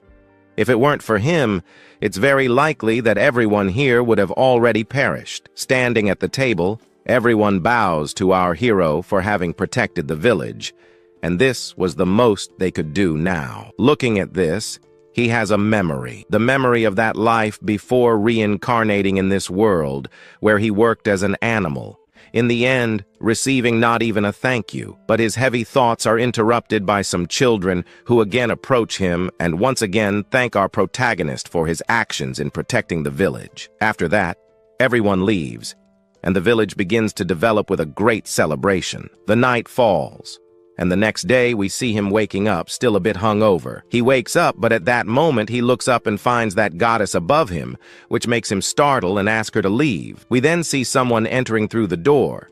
This was that villager from before, and he offered our protagonist a kind of breakfast, since he had drunk so much alcohol the day before, thinking it might help him recover from the hangover. But at that moment, our protagonist begins to hear some noises, and so does the goddess. They wonder what was happening. So everyone goes out to see what really happened. They then see everyone from the village running to somewhere safe. He asks what was happening, and she affirms that many dangerous spiders were appearing in the village. As soon as he hears this, he grabs some kind of weapon to try something. He would at least try to destroy these spiders, since they had just fought a powerful monster that almost destroyed their village, and he wasn't going to let these spiders destroy it again. Facing one spider, he tries his luck, but at that moment, our protagonist steps in and asks him to let him finish off the monster. He hesitates, but eventually agrees. Our protagonist then punches the monster, quickly destroying it. One wasn't enough, so he attacks each of the monsters in front of him, destroying every one of them. The villagers, once again, are left speechless as they watch our protagonist destroy each of the monsters. Minutes later, he piles up the defeated spiders and thanks the people who helped him carry the monsters. But now, this guy is wondering what they would do with these monster carcasses. He tells them not to worry, but the villager is already surprised to see monsters like these suddenly attacking the village, which was rare. For this reason, our protagonist even speculates that it was because he defeated that powerful monster, but he leaves that idea for later. Now he opens up the spider and begins searching for the things he desires most. That pearl. Before digging, he ends up finding it, and, unbelievably, he finds it on the first try. As soon as he holds that thing in his hand, we then observe the face of the villager. The villager wonders how he managed to do it, or if by chance he knows how to recover this kind of thing. Well, to really find out if he knows or not, after a little while we're finally back with a continuation for you all. The story continues with the protagonist surprised, looking to the other side, wondering if what he was holding was expensive. Looking at it now, he realizes that maybe the protagonist doesn't know what freesia is, and he asks what exactly it is. Only then does someone start explaining that it's an extremely rare item, only obtainable from monsters on very rare occasions. It's great. It can increase vitality, cure various diseases, and be used for many other things. After hearing all of this, that goddess appears, asking if by any chance he wanted to use it. If he wanted, she could fill that hole in the house to the maximum. However, the protagonist is against it, because if too much of this item were introduced into the world, its value would decrease. Then he points at him and asks if he wants it. He ends up saying that it wasn't exactly that, he just wanted that thing in the protagonist's hand, not for his own use, but to take it to a certain place where only the rich reside. There, people would pay an extremely high price to have this pearl in their hands, and they would use the money they earned from it to survive the winter. Looking at it now, he is surprised at how valuable this thing really is. However, the protagonist, who had already collected many pearls like this, ends up giving it to him. He stands still, not understanding, and only after a moment does he realize with shock that the protagonist was really giving him the pearl. After receiving it, he worries, asking the protagonist if he was really giving it to him. The protagonist says yes. After all, he doesn't want to use it anymore. Grateful, he thanks the protagonist, then turns to the rest of the villagers. When everyone sees this, they are wide-eyed. Then, all at once, they celebrate, knowing they will be able to survive the winter. The protagonist, on the other hand, also celebrates. He is happy in his mind. But suddenly, the goddess looks in another direction, making the protagonist wonder what was happening. Then, out of nowhere, a carriage appears. This carriage came from afar, but it was clear that it belonged to someone very important because there were many guards alongside it. The villagers who saw it from a distance could tell that this carriage belonged to the Lord. They then wonder what he came to do here. After some time, he tries to open the carriage door, making everyone there nervous. A guard finally steps in and opens it. After a long while, their lord finally steps out of the carriage. At that moment, he comments that this village was too poor. However, as the protagonist looks at him, he realizes that this guy is quite similar to that garbage lord from Anis. Then, one of the villagers approaches the lord and asks what he is doing in the village. He then reveals that it was very likely that the chief of this village was dead. He could try to hide it, but for him it was impossible because he keeps track of all the village chiefs within his territory. That's the only way he can know. The protagonist assumes that maybe he is using some kind of magic. But now, the Lord changes the subject and starts wondering who will be the next village chief. What matters most isn't knowing who the chief will be, but rather how they will manage to pay the taxes he imposed. One of the villagers ends up asking him to wait a little. The chief had died just a few days ago. They hadn't even had time to prepare to pay so many taxes. The Lord then turns to this villager and asks what that has to do with him. Watching from a distance, the protagonist really realizes that this guy is literally their CEO. But the Lord continues, saying that they are in his territory, and if they want to survive in the coming days, they will have to pay taxes. While he talks about this, he focuses on another person, specifically the elder from before, the one who had taken the pearl from the protagonist. He approaches, and as soon as he does, he grabs what was in the elder's hand. The moment he grips it, he realizes that this is that rare item. Looking around, he confirms that it does indeed come from those spiders. Only then does he start praising everyone in the village. Now that he had gotten what he wanted, he no longer needed to stay there. In fact, he could leave, and maybe, in the future, even increase the taxes further, as he now realizes that this village is producing arashia. With this arashia, they should have just enough to survive for a month. After hearing something like that, everyone is shocked by what he says. The protagonist immediately becomes irritated because what he had in his hands was something he was going to sell elsewhere to survive in that village for at least a month. However, now this servant has proposed a new idea to them. They will have a year. In that 1 year, they will have to obtain another one of those tokens. As soon as they manage that, he will be able to lower the salt tax slightly. However, complaining, he ends up demanding that everyone shut up. They were born in that territory and ate the things that came from it, so they had no right to say anything. Then, he approaches an old man and suddenly slaps him, pushing him backward until he falls to the ground. He then states that if anyone dares to disobey his orders, he will make sure that everyone in the village ends up in the same place as their leader. The guards prepare themselves, while those present ask who would be crazy enough to try something against him. Everyone in the village stands still, as they are not foolish enough to act. But someone is. That someone is the protagonist, who now steps forward. Seeing this, they ask what he wants. He responds by mentioning a contract. The villagers pay taxes, but in return, what exactly is the Lord doing for them? However, the Lord ignores his question and instead remarks that he is a foreigner. What was he doing in their territory? The protagonist reveals that this is irrelevant at the moment. Even if he is a foreigner, what he sees happening here is unjust to the villagers, which completely infuriates the Lord. A foreigner speaking out more than he should. This is unacceptable. Yet the Lord raises his arms and states that yes, the people pay taxes. But in return, he grants them something even more valuable: freedom. They can dance and celebrate whenever they want because they live in his territory. Everything in that place belongs to him. So those within his lands must obey him, or he will kill them all. As he continues saying increasingly absurd things, the protagonist, angered by his words, clenches his fist and then punches the Lord in the face, making him stumble backward. A moment later, the entire village is left speechless.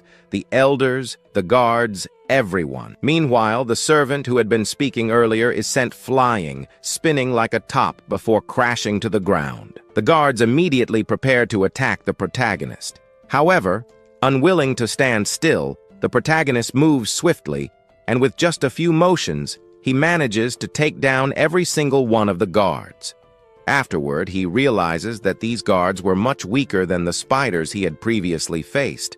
Now that he has defeated them, he pauses, reflecting on his actions. He shouldn't have done this.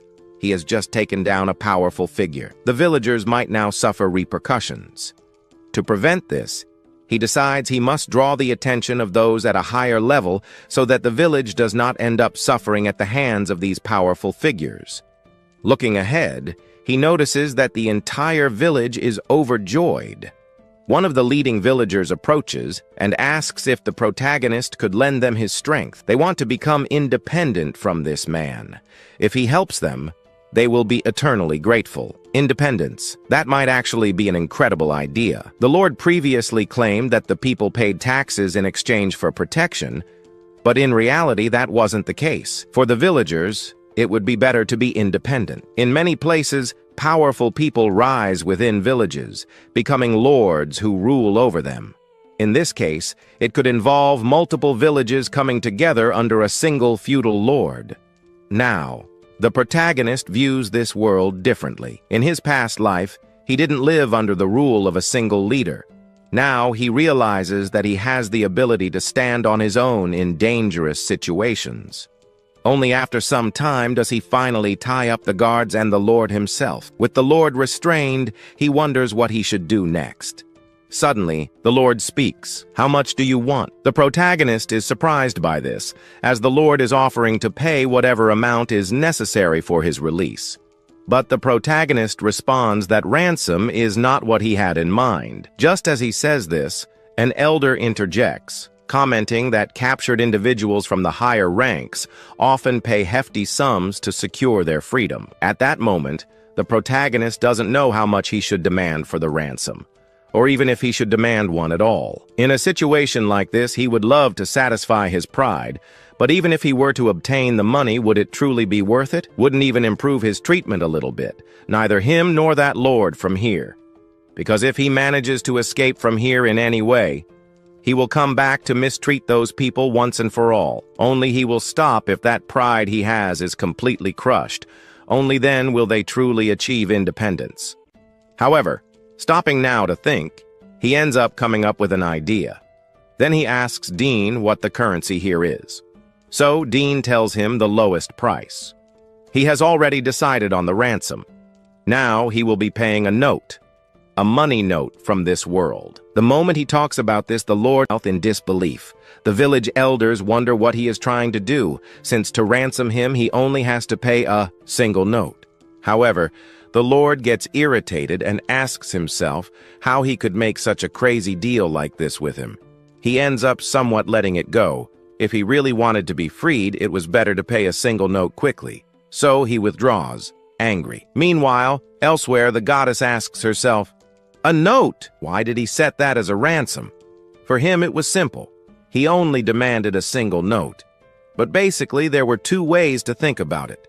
On one hand, he was furious, thinking that he was worth only a single note. On the other hand, he thought that he should just pay that note to survive. But even so, the goddess thought that this wouldn't work. The protagonist, however, thought differently. He knew this type of person. And this type of person is very greedy. That guy was most likely a very proud man, and his public image was what he valued the most. If he accepted just a single note, it would basically mean accepting immense humiliation. The goddess starts wondering, what if he refused to pay a single note, Since, for him, a note was too little, would he try to offer a higher price instead? However, the protagonist comments that everything was fine, and he was sure that the Lord wasn't even thinking about these things at the moment. Then, one of the villagers appeared, shouting for the protagonist to wait a moment, because that Lord had been shouting for a while that he would pay a single note. And so, the villager asked for him to be freed at once. After hearing this, the protagonist says he will go to where the Lord is. And as mentioned before, it was very likely that he was right. The Lord was the type of person who cared more about collecting taxes from people. Once he was tied up and forced to endure even a bit of the suffering that the villagers lived through, he would completely give up. Because looking at that guy's face, it was clear that he couldn't even live a little in an uncomfortable place.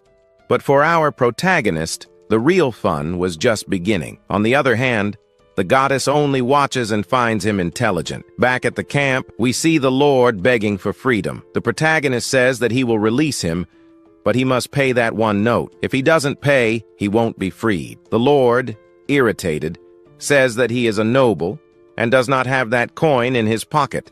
So he would have to ask his family to send him that coin so that he could be freed. This makes the protagonist quite curious. He is arrogant, and now he wants to be clever. The protagonist even asks if he has any awareness of the situation he has gotten himself into. He has no money in his pocket. So how would he pay for something like this? Without a choice, he would really have to opt for the other option. At the very least, he would have to write a promissory note. Maybe this would work. A promissory note? They ask. The protagonist replies that if he writes a promissory note, he will make an exchange for his release.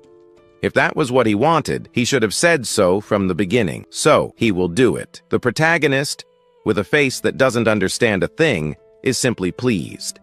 Then, he turns to Odon and asks if he has any paper. Odon responds that he does, but he needs a pen. So the protagonist asks if he has a pen to at least lend him. Odon refuses to lend it. So the protagonist turns to Dean and comments that he would need to buy one. But then, Dean reveals that it wouldn't be very useful, since it would take 6 days to reach the city, buy one, and return. So, they have no choice. They would have to be doing that. Our protagonist asks them to wait at least a week. When he returns, he will have his freedom. As he leaves, he asks them to wait a little while.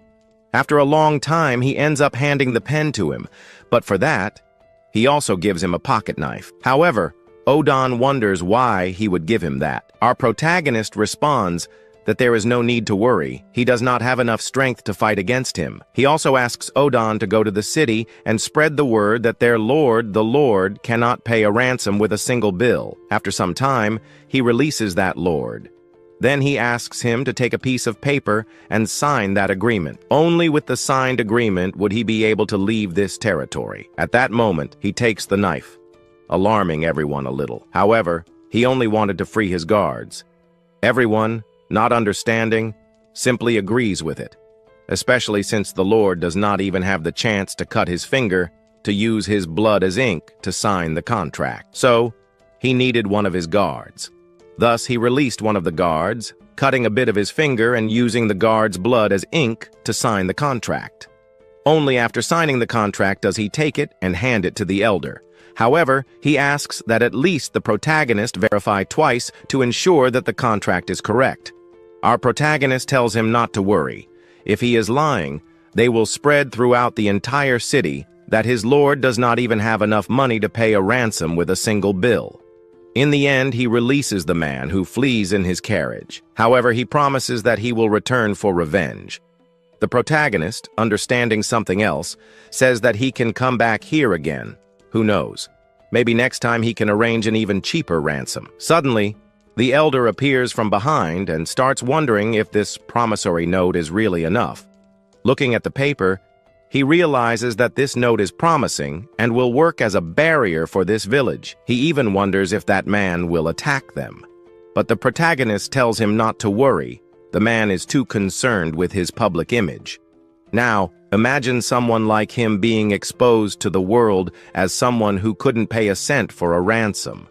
how would people react? As a result, maybe even other lords, or even his own lord, would despise him. If it is not true, they can simply show this written paper. That alone would be enough to prove everything they need. A note, a bill that was worth almost nothing, could, in the future, become something much greater. This thought makes all the villagers happy with the protagonist. In the end, everyone salutes him. But now, they need to focus on something else. Raising money to finally gain independence. After some time, we see the protagonist walking through the forest. While walking through the forest, he realizes that his hair has grown quite a bit in this short period of time.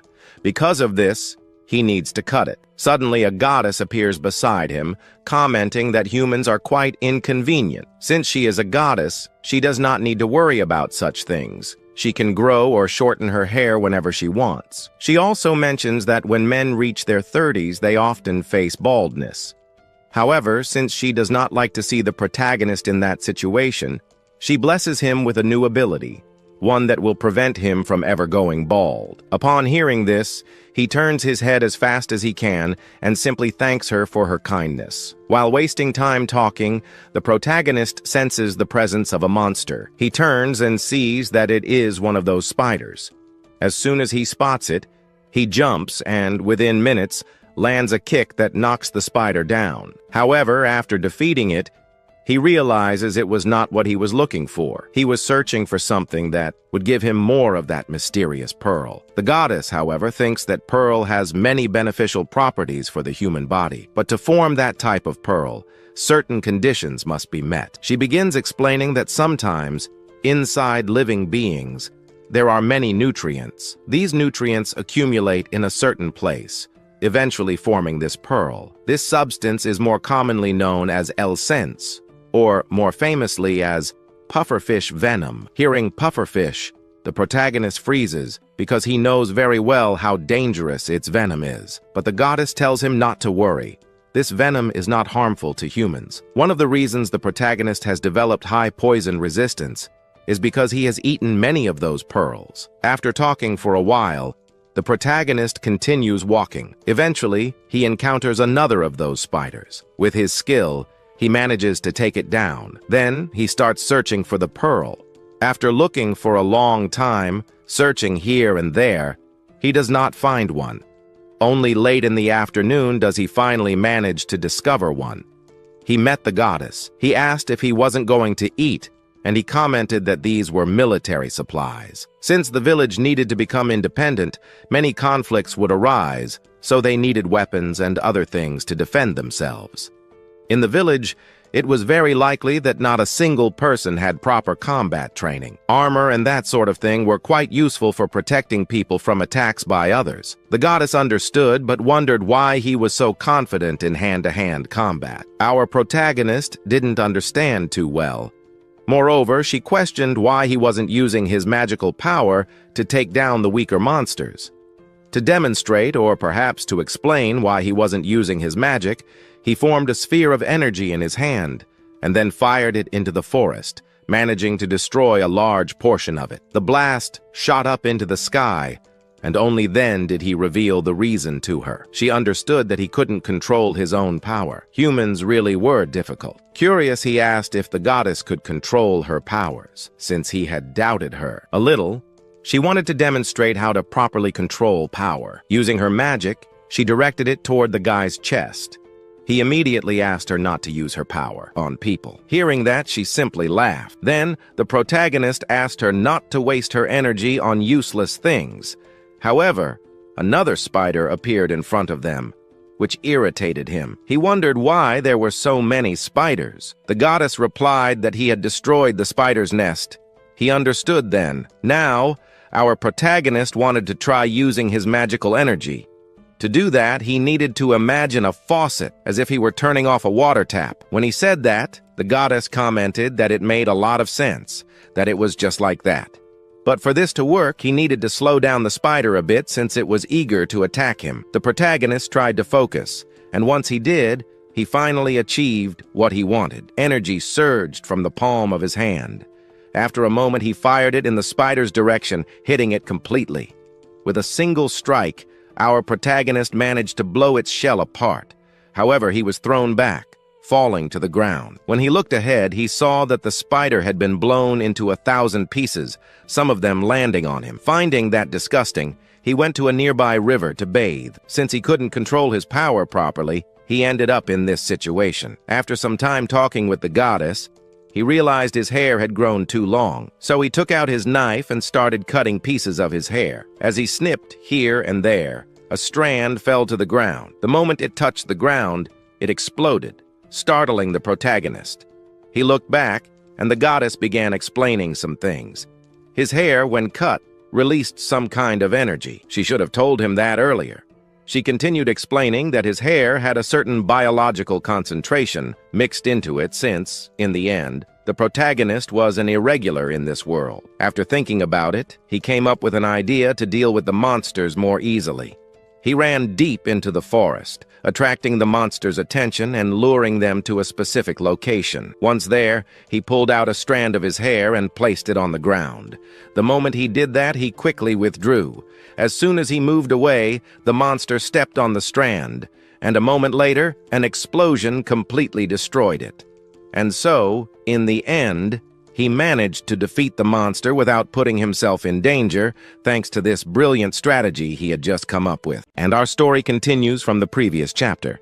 At this moment, the goddess is surprised to see that his hair explodes upon being touched, or when something touches it. But she also wonders if by chance the hairs that fall out naturally without being pulled would explode the same way. To this, he responds that no, the ones that fall naturally are useless. Even she finds them useless. However, the protagonist asks her not to say such things, but then she reassures him, saying not to worry because his hair will not fall out. After all, she has bestowed upon him the blessing of baldness resistance. After some time, we see him realizing that he now understands which hairs explode and which do not. The goddess then asks what the problem is.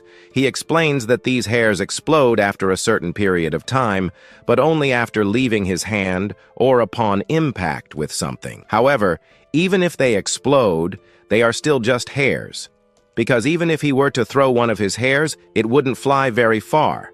This means they are as fragile as landmines. So he asks if there is another way to use his hair as a weapon. The goddess, at first, seems unconcerned, but then she explains that they do not explode that quickly. He asks her to inform him right away. Then, in the background, we see an explosion happening. Meanwhile, we return to the scene where we find the protagonist arriving. As he arrives, we see a villager calling out for him. They ask him to come over, and when he does, he sees a crowd of people. Seeing all those people, he realizes that everyone looks happy. They then notice that the weapons they had ordered earlier have just arrived. On the ground, we see various weapons available for them to use for their defense. Surprised by this, they ask if that is all that arrived. The villager confirms that it is. We are also introduced to the merchant, Bazio. At that moment, Bazio asks where the new village chief is. Hajime Sakamoto extends his hand and says it is a pleasure to meet him. However, Bazio simply looks at his palm, confused. Only afterward does he recognize our protagonist. After that, he reveals that this guy looked more like a wanderer. Our hero tries to explain, but Bazio ignores him because he doesn't care about such things. What matters most to him is whether or not he will be paid.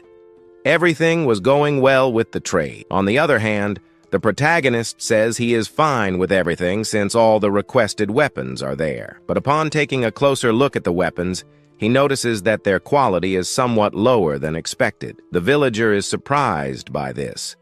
To this, the merchant explains that the number of weapons he brought was massive, and the amount of iron used was considerable. Looking back, the villager is astonished because this is the first time he has seen such a large quantity of weapons. However, Hajime, judging by the merchant's reaction, feels that something about the market rates doesn't seem wrong. Then why does his attitude seem so bad? He wonders what is really going on. The merchant turns to the protagonist and asks what is happening. Then he begins to say that if they are not satisfied, he can simply take the weapons back and leave. At the same time, he explains that he went out of his way to come all the way to this remote village, and the loss of profit for him is quite high. In the end, he realizes that a one-time transaction offers very little profit. For him, this business deal was a total failure. He continues to say that people living in remote areas do not understand business. After all, a constant flow of smaller transactions over time is worth more than a single big trade. But his reason for coming here was precisely this.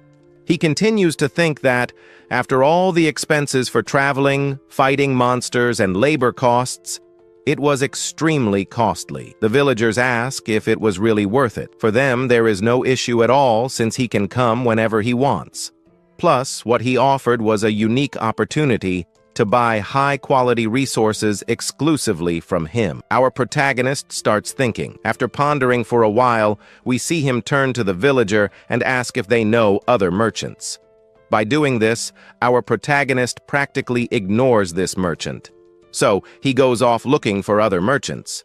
However, Bazio tells him that it is pointless to look for others because the situation will be the same. At that moment, he extends his hand and offers him something. It is a set of rare pearls, leaving this guy completely speechless.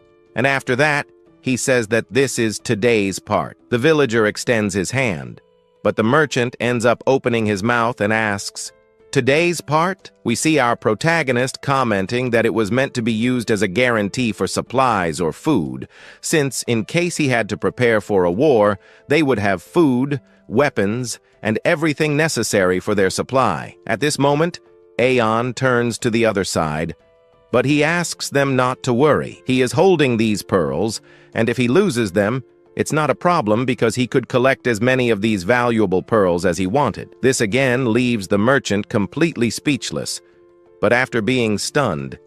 After that, with the true face of a merchant, he closes his hand. Only then does he start talking, saying that if it's food he is looking for, he doesn't need to worry because he is a merchant who sells that too. But once again, our protagonist wonders, even though he is someone who lives in the depths of misery, if he would sell to him. For that, the merchant says that he doesn't need to worry about such a thing. Again, upon hearing this, our protagonist approaches him. Only now that he has gotten closer, does he say that, at first, he didn't think of them as a weak village. How could they be offering such valuable pearls to him? So at the beginning, he underestimated them.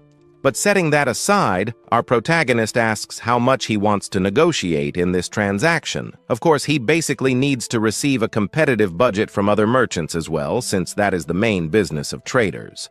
For this, he turns to the villager and asks if he happens to know another vendor. The villager replies that he knows a guy named Kimon. Before he could finish speaking, our protagonist asks him to call this guy since he wants to talk to him. After saying he was going to call the new merchant, we see him summoning him for our protagonist. Our hero approaches him, and as soon as he does, he asks him to give an estimate of how much he would be spending. But it seems that the man remains silent. That means he doesn't want anything. But judging from his reaction, even without an estimate, he and his group wouldn't be in trouble, leaving the villager completely shaken. He even looks sad. And so, later in the afternoon, he ends up withdrawing with his carriage. From the background, our protagonist thanks him for the weapons. Now that he has left, the goddess is surprised to see that our protagonist refuted that merchant quite a bit. But in any case, the merchant who has now left was quite surprised by our protagonist's life. However, even if he underestimates his remote village, our protagonist has plenty of resources to prove people like that merchant wrong. Yet, for him, there was no need to show off. The goddess noticed that, in that dispute to see who had more financial power, that merchant ended up losing. After all, he lost our protagonist as a great client. But the fight for independence was approaching, and in that life, at that moment, there were many happy people, while others were preparing to fight, and some were just waiting for their end. He also couldn't just trust people like those merchants over there. But our scene cuts to another location. Another day, we see our protagonist approaching an abandoned house, and as he gets closer, he wonders if this is the chief's house. Looking at the side of the house, he thinks it might be, so he ends up kind of entering inside. He even thinks that he shouldn't be an intruder, but as soon as he steps in, he is in for a big surprise. Inside, it looks like a ritual is taking place. At this moment, the goddess behind him starts mocking him. However, our protagonist realizes that he will have to live in this house filled with these summoning things. At the same time, he cannot back down because the villagers asked him to be their leader. But now that he is here, he needs to remodel this house, removing some things that won't be of much use to him. As he talks about this, he grabs the items inside the house and starts throwing them out the window. At the same time, the goddess asks if she could help our protagonist, which surprises him a lot. But she reveals that the reason is that she will also be living in this house for a long time. After talking for a bit, our protagonist thanks her for her help. But the goddess, who was just observing, suddenly snaps her fingers. At that moment, when she snaps them, an old TV appears, and from the ceiling, a light shines down, remodeling everything and transforming a room that previously had no technology into a fully technological one. Looking at the room, our hero is quite surprised. But he also wonders why there is a TV here. The goddess says that to remodel this room, she needed to take a look at the protagonist only managed to reach this point this way. However, our protagonist, in the end, only gets it right. But the goddess of jumping ends up saying that the TV ends up working in the end, which surprises him even more. For this, he snaps his fingers back there, and she ends up showing him what she wanted. Then, Vin, stunned, ends up turning it on only to later show our protagonist. At first, he thought something from a program would appear, but in the end, it was he who appeared there. However, the goddess says that, at the moment, it is more interesting and fun to watch our protagonist. But still dissatisfied with what just appeared on the TV, she snaps her fingers again, and there appears our hero, except now a bit squared. Ignoring all that was happening, he lies on the floor and notices that the tatami on the ground was perfect. He never thought he would find a perfect tatami in another world, one like in a Japanese kitchen, but except for the TV that was there, all the items around seemed somewhat ordinary to her. But now that he stopped to think, he might be reconstructing these houses in other locations. After all, in this world, the same materials exist as in his own. However, he must leave this as a priority for later, as now he needs to deal with the new merchant. At the moment, he needs to prepare everything so that the kimono can arrive here. But for now, he should focus on the most crucial points. In this case, it is crucial to understand what should be avoided at all costs. He even gives it a name, something like Final Line, but the goddess, on the other hand, realizes that the idea he had wasn't that great, mainly because the merchants he was looking for only had low-level items. However, he said that it wasn't so bad, since, whether he liked it or not, low-level items were already sufficient. But for that, he would first need to take those weapons and test them on the monsters around to at least check their resistance. The worst case, though, was if everything went wrong, they might cancel the deal they had in the middle of the process. On the other hand, she just thinks that he was trying to become a slave to a corporation again. But then, he begins to explain something to her. A classic black company tactic. They advertise an annual income of 1 million yen, or even a monthly income of 500,000 yen. But all that money, once you join the company, ends up turning into some commissions, or just a few specific people end up earning that much money. And then, after they attract you, it becomes almost impossible to leave on your own. So, it's difficult, and it would be a huge problem to be cut off after being drawn in. So he begins explaining that if they started an agreement now, but, in the end, decided to cut ties and suddenly increase the terms in the middle of a war, they would have a huge problem. Therefore, it was almost mandatory to maintain a stable and long-lasting contract. While thinking about strategies, someone appears at the door. That person called out to R. But the moment he opens the door and sees everything inside, he is completely surprised. He simply says that he ended up renovating and transforming the place into a more habitable space. He understands that, but at this moment, our protagonist has a doubt. So he asks the villager if, by any chance, the former lord and the leader of this village had a contract with someone else. Then he asks if there's any way to tell what kind of magical contract was made. For that, they reveal that the contract was made using some magic, but it requires a very high-quality magic. Our hero doesn't understand very well, but it seems to be a magic that enforces the contract, which is something very interesting for him and his future. At that moment, he turns to him and asks if he knows about this contract or has any details about it. But the villager ends up saying no, as the one who did all that was the chief. But then they ask, where could that contract have been left behind? Aldeon ends up revealing that the chief didn't have a specific place to store important things. That means the contract he previously made might be hidden somewhere in this room. While thinking about where it could be, he looks at the goddess. She then stares back at our protagonist and realizes that he wanted her to reverse everything. After that, she ends up reversing it. Now that everything has been reversed, Sir Damin asks him what the previous village chief held in such high regard. In response, he reveals that it was a strange skull. Then, he starts looking at the shelves but doesn't find anything. Not finding it, he stops to think about where he could have thrown it. Away. Only then does he remember that, while cleaning the house, he had thrown one of those skulls outside. He then leaves the house and starts rummaging through the trash. There he ends up finding that thing. But on that skull, there was a crack, which very likely meant that the item he was looking for was inside. Using his hands, he grips the skull tightly and, with all his strength, pulls it upward. As soon as he pulls, he finally extracts the item. After pulling it out, he sees a slightly purple smoke rising, and then something mysterious appears, greatly startling our protagonist. At that moment, he wonders what that thing was. The entity swiftly flies in his direction, but before it can grab him, he forces one of his high destruction spells into the palm of his hand. As soon as it forms, that thing flies toward the energy that has just appeared. The impact sends the monster soaring into the sky, being hurled in an unknown direction. The entire village witnesses this, and purely by reflex, our protagonist does something he shouldn't have, leaving Aldeon completely speechless. In the end, all that remains is the trail of destruction left by his power. His power was quite potent because, looking to the side, Aldeon ends up calling out to our protagonist. The reason?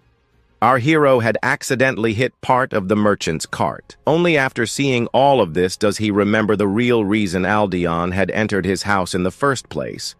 But now that Kimon has just arrived, he approaches and asks if he is okay.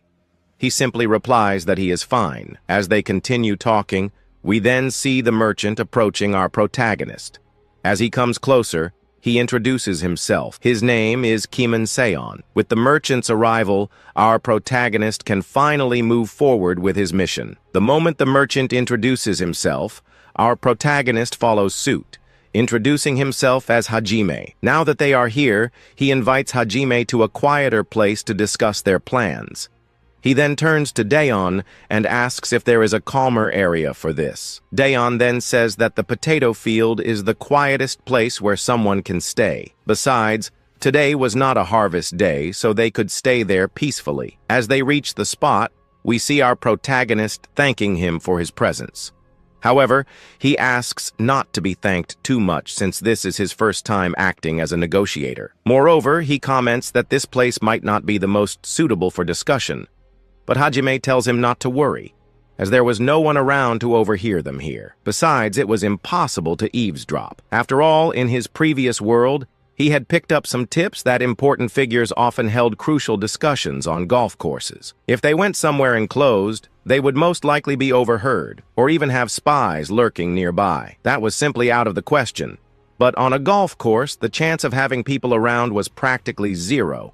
Hearing this, he is surprised, as he had never thought of holding such a meeting in an open field. Ignoring all that, the merchant comments that our protagonist ended up defeating a rather powerful beast in his territory. He wasn't just strong, but also very cunning. Additionally, he wonders what exactly a terrestrial beast meant. It was likely that he didn't know, but it referred to the monsters that people in this territory called by that name. However, Since our protagonist was also unfamiliar with such terms, he simply assumes that the merchant is talking about that giant monster that had swallowed him. The merchant confirms this. Terrestrial beast is not an official term, but it comes from the fact that their massive size makes them resemble the Earth itself. They are a type of environmental monster, similar in concept. Since hunting a monster like that is extremely dangerous, most people avoid taking such a risk. Thus, in 100% of the cases, the lords of these territories end up abandoning the idea of fighting such monsters. It is highly likely that the previous lord of this village made the same decision. Since he became a sacrifice, he understands very well what that means. The villagers here are very fortunate to be free from that terrestrial beast. But looking closely at him now, it seems impossible for a village of this size to be secure. So the merchant asks how Hajime managed such an incredible feat of slaying that monster. Hajime avoids answering. He also dodges the question because at this moment he wants to focus more on his trade. Our hero is buying some good items from him. Additionally, he heard that our protagonist would be paying him with those magical spheres. Quite rare in the world, and for that, he ends up saying yes. Moreover, he has an ability that allows him to find this type of sphere, which leaves our merchant completely surprised. After all, an ability like this is extremely rare. Additionally, if he manages to maintain the quality of the resources he provides to the merchant will, in turn, provide him with top-quality resources as well. But in the end, it seems that he only wanted gold. However, he realizes that maintaining a contract with this guy will be a bit difficult. He even mentions that, as things stand now, keeping a contract with our protagonist would be too risky. Furthermore, he knows that this village intends to gain its independence from the Lord. If he succeeds, that would be good, but he begins asking our protagonist, what? His plans are to achieve independence. After all, at the beginning, he will need his own strength to defend and protect the village. That was quite understandable, and at times could even seem harsh. But without the Lord's support, maintaining a defense force and fully armed guards ready for a fight all by himself was entirely impossible. To make matters worse, the village was extremely small, and he ends up understanding the situation. This means he will need permanent and separate forces capable of defending against strong enemies, as relying on bandits would be impossible. However, at least in the short to medium term, establishing a basic level of defense could be manageable. But to achieve that, he will need to manage these people. He might need about an entire semester to do so. But how will he maintain the troops and guards? What will he do for that? He then raises his hand, holding that magical sphere, and says that he found it today. As he mentioned earlier, he can acquire this type of thing very easily, without any problems. The issue of resources and finances for the village has already been resolved. Now, he needs the merchant to hire some guards or mercenaries so that he can ensure more security for the village. Moreover, there are things in the village that will not require external forces.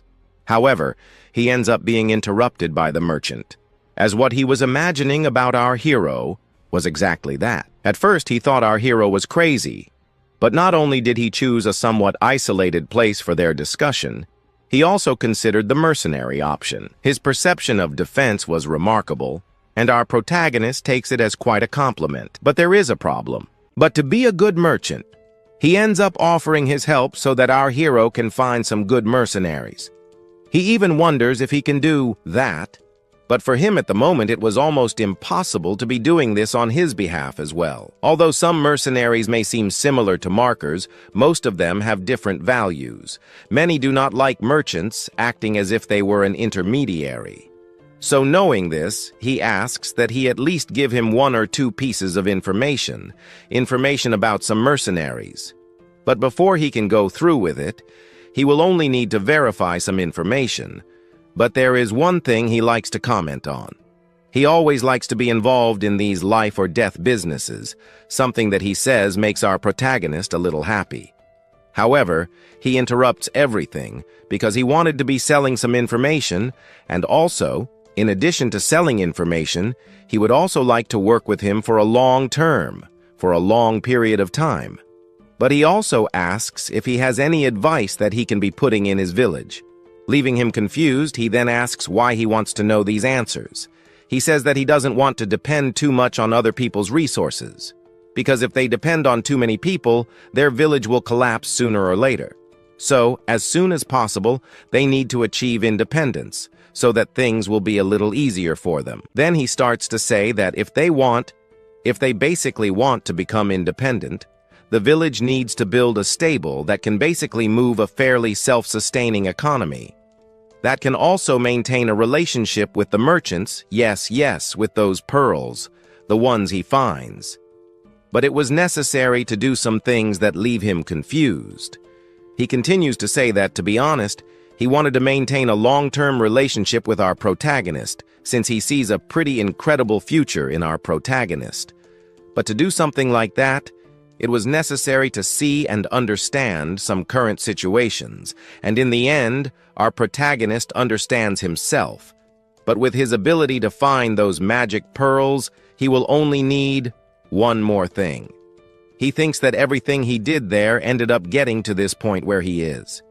So he turns back and finds the goddess, which means that now he has the luck and that ability of hers to find those pearls. Having the goddess of blessing by his side, he assumes that he will be getting everything he wants, but before he can leave, he would like to ask him something, which confuses him. He then comments there that in this place there was a guardian beast, who lived there for a while, mysteriously disappeared for a few days, and the moment he talks about it, he ends up remembering the beating he gave that monster. But when one of these guardians disappears for whatever reason, the creatures that it was suppressing then begin to behave in a much more different way. Our protagonist then thinks of one thing, and only later he remembers something, that the people of this village, I am also beginning to show some signs of this same behavior. And in fact, when humans are basically freed from the presence of a guardian beast, their way of life also changes a lot, but at least with humans they can negotiate, ignoring the smaller creatures as well. But the problems are really with those ferocious monsters and wild beasts. Something that our protagonist still didn't know, but he continues to say that it's something they should deal with a little faster, by eliminating these monsters, since these monsters will be attacking humans anyway. He will basically see humans as food. And only after he says this, he ends up understanding and then ends up kind of remembering something in the past. It was like they were bullies who had just entered a new school, so he ends up asking them to behave and try to solve this situation in a simpler way. Since after the death of the guardian beast, he wants our protagonist to investigate any type of animals or monsters that were there that could attack any human. And also, it is possible that he disappears at any time, not only in this place, but also in other places. Cities nearby here too. This is a critical request that basically has to be done, because he needs to have a good and important relationship with Chemo, and this is something that he will be completing, and he will be eliminating all these monsters as quickly as possible. And before he can leave, he asks our protagonist for something new, even though it is a pretty boring job. He asks him to become the chief of this village here, leaving our protagonist completely open-mouthed, because the real reason he is here, not even for others, is for other people, and not even for that accident with that rich old man there, in itself for the protagonist. The guy, he saw potential in him from afar. He has also known this village for a long time, and to sum it up here, he doesn't see any value in having investment in this village without the protagonist here. And he understands why he is here. The real reason was our protagonist. After saying this, that he is considered an important person, she disappears. Also saying the same thing, that she is only here because of him, and besides, there's nothing else to do. Since she's already here, he needs to move on, and he can't get nervous just because he was valued by a mere merchant. So she just asks him to see if things are a little different.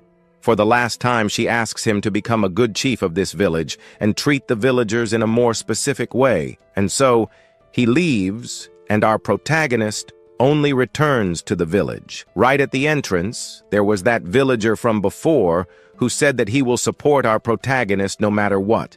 Not only him, but also the rest of the people in the village, since if Hajime is leading him, they will most certainly be following our protagonist everywhere. Even the goddess ends up saying that it seems that he wasn't the only one who thought that way. But before he can continue, he turns to the villager and starts asking if this is what they wanted. If not, if there isn't even one person who would be against our protagonist. But to tell the truth, he said no, because our protagonist was a guy who defended the village with all his might. Then he went on to say that it was about making sure that everyone in the village could basically support themselves. And then again, he asks if it would be okay if he were to become the leader of the village. And at this point, when he talks about it, everyone shouts, yes, the villagers and those people behind the scenes. Everyone ends up agreeing, and as soon as it was agreed, our protagonist ends up smiling with happiness. After a while, we cut away from the village, but before anything can start in the village, our protagonist comments that he will need to walk closer to the village to be able to do some searching around to find maybe dangerous monsters, to make sure that everyone comes back alive and safe. Our protagonist goes along, and so the scene cuts to him in the middle of the forest, walking. Walking through the middle of the forest, he finds nothing, but after walking a little more, they end up finding a tree that had some tears. And only after that tear, we find a boar that jumped in front of our hero. But with a simple movement, he manages to suck that boar. After knocking it down, we then cut to the village where the merchant has just returned. He returned with the war equipment. To dress up as monsters, our protagonist holds the boar, giving the population the will to fight against them. But it still wasn't enough. So they fight against some of the mutant snakes. The fight was good, but in the middle of it, one of those mutant spiders appeared. And at this moment, our protagonist fights against it and only then manages to knock it down. He also finds that magic pearl there. And at this point, they end up tying together all the hunts they did in that period of time. He eliminated the monsters without worrying, and the place where the monsters were found are also listed there on the list, which makes the merchant totally happy, and even leaves him quite surprised to see that our protagonist not only managed to give information about the monsters, but also fought and marked the specific place where he cannot pass. But our protagonist then asks him, what did he think? However, the merchant ends up wondering if in that fight there, he basically had the help of the villagers, since when looking at the marks of the monsters there on the skin, it seems that he did have help from the villagers. Before he can continue, our protagonist remembers that he basically has some knowledge about these villagers, and as said before, without our protagonist, he doesn't even see enough value to be investing in this village. So, to really gain value for other merchants, he will have to make this village gain a little more value. So again, our protagonist asks if they could possibly continue with those merchant friendships, since even if they become partners, he cannot guarantee that he will be around to be able to deal with all of this. Then he comments that everything should be guaranteed that all of this can be managed without him. When he then looks at the villagers, he notices the gigantic changes, and it seems that joining our protagonist will be a gigantic advantage.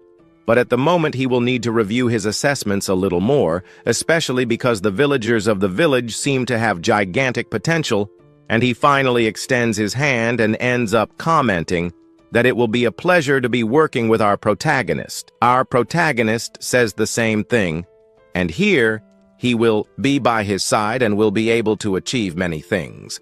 But before everything can begin, he has a new task for our protagonist, since to be investing in this village. So, to really gain value for other merchants, he will have to make this village gain a little more value. So, again, our protagonist asks if they could possibly continue with those merchant friendships, since even if they become partners, he cannot guarantee that he will be around to be able to deal with all of this.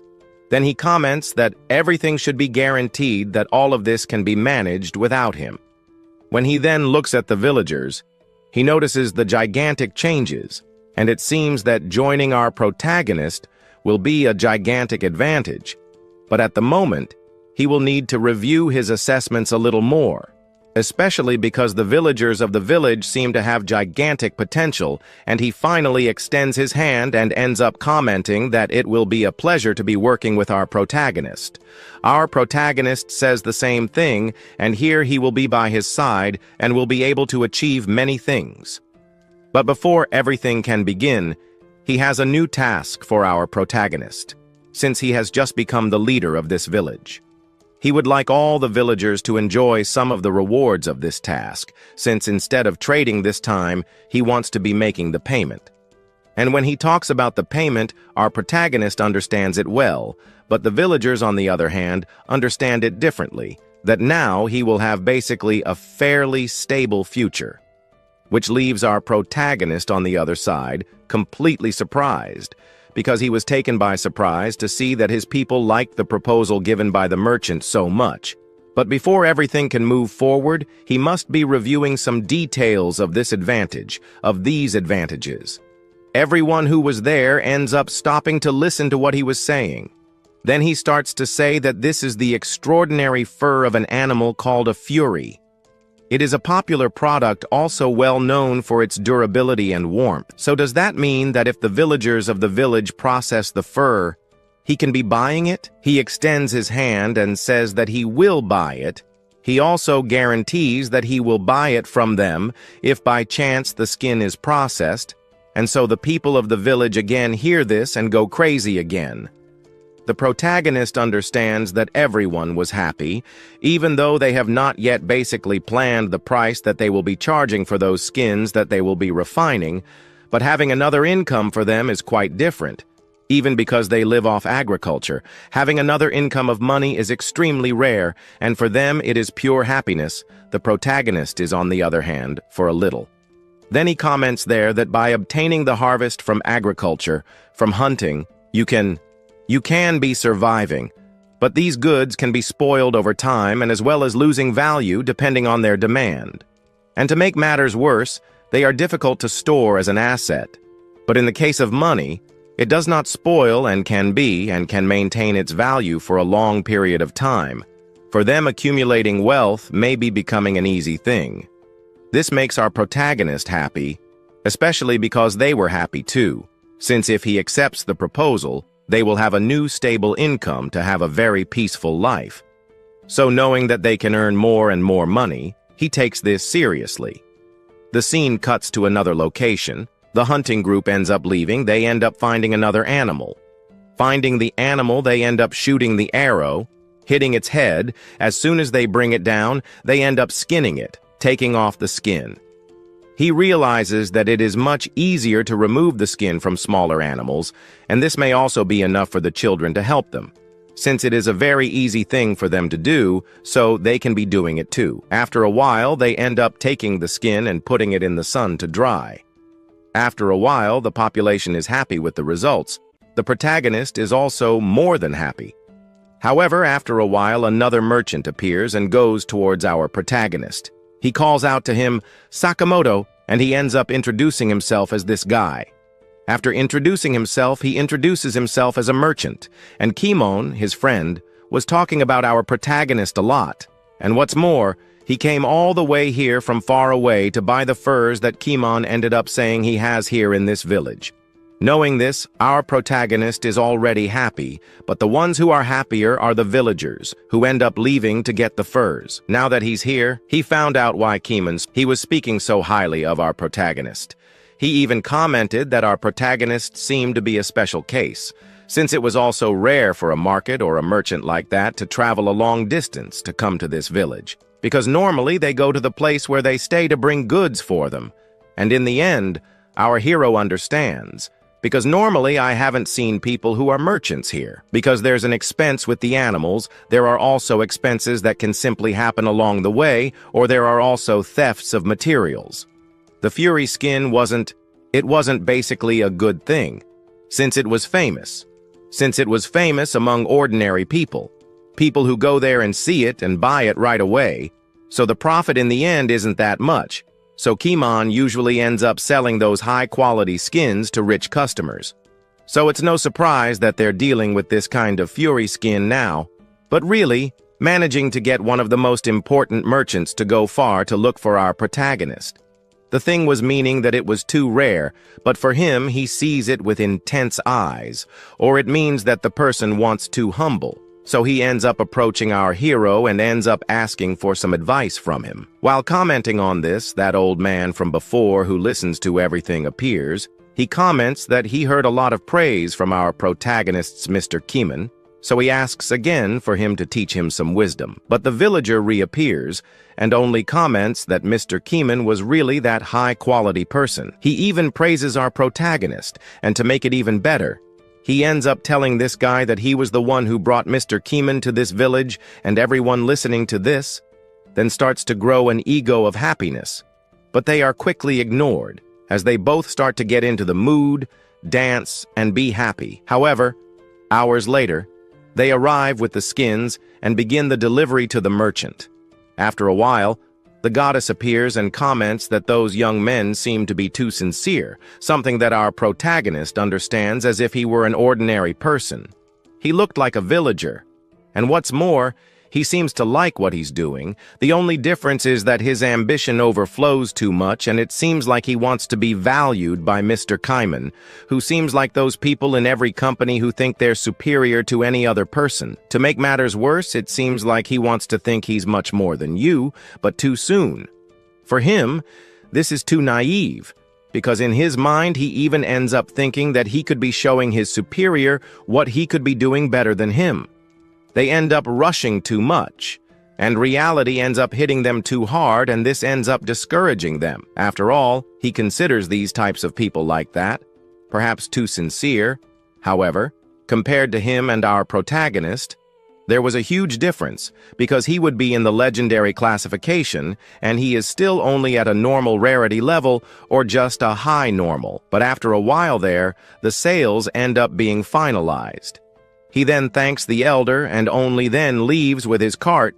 Everyone in the village thanks him for coming here to buy the business. After he buys it, we then see the amount of money on the table. Everyone in the village is surprised by this because they finally got another way to get money without having to work in the fields. Now that he has earned the money, the villager approaches our protagonist, extends his hand, giving our protagonist his share. But for him, he understands it as an attribute for his work. And then he ends up kind of understanding that he should be grateful for this, so he puts his hand in front of him. Only later does he end up saying that he didn't need it. The money was theirs. They end up wondering if they really didn't want to take the money, because our protagonist even asks if they have plans to use that money, since the income from the money is unlimited. So they shouldn't worry about a small part of it for our protagonist. And anyway, he asks him to keep it. They could use that money for whatever they wanted. However, they end up thinking that they should really give it to our protagonist, because whether they like it or not, he is the chief of the village, and our protagonist only thinks that the guys, they should be staying as the chief of the village alone. Knowing that he can't be accepting the money, they end up thinking about giving it, leaving behind some food, and in the end, he couldn't be refusing it. So the next day, they end up bringing a good amount of food and leaving it by the door. Our protagonist is even surprised by this. The villagers all end up kind of reaching out and telling him to accept that food there. Looking at it now, he realizes that it would last. It would last for more than maybe a year.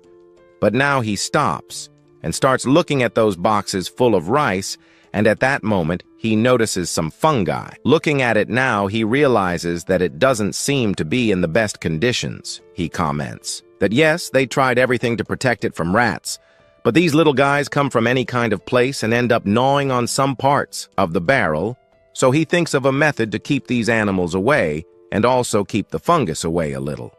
That was to build a construction, and for him, that was the best method to have a safe storage. They shouldn't give up the war against these animals for now, so he should be building a very safe warehouse to be able to keep those rats and some mold from taking the food. So after a few days or hours, that construction is finished. He comments that it was exactly what he asked for. The villagers approach our hero, and he ends up wondering about the shape of it, why it seems so strange.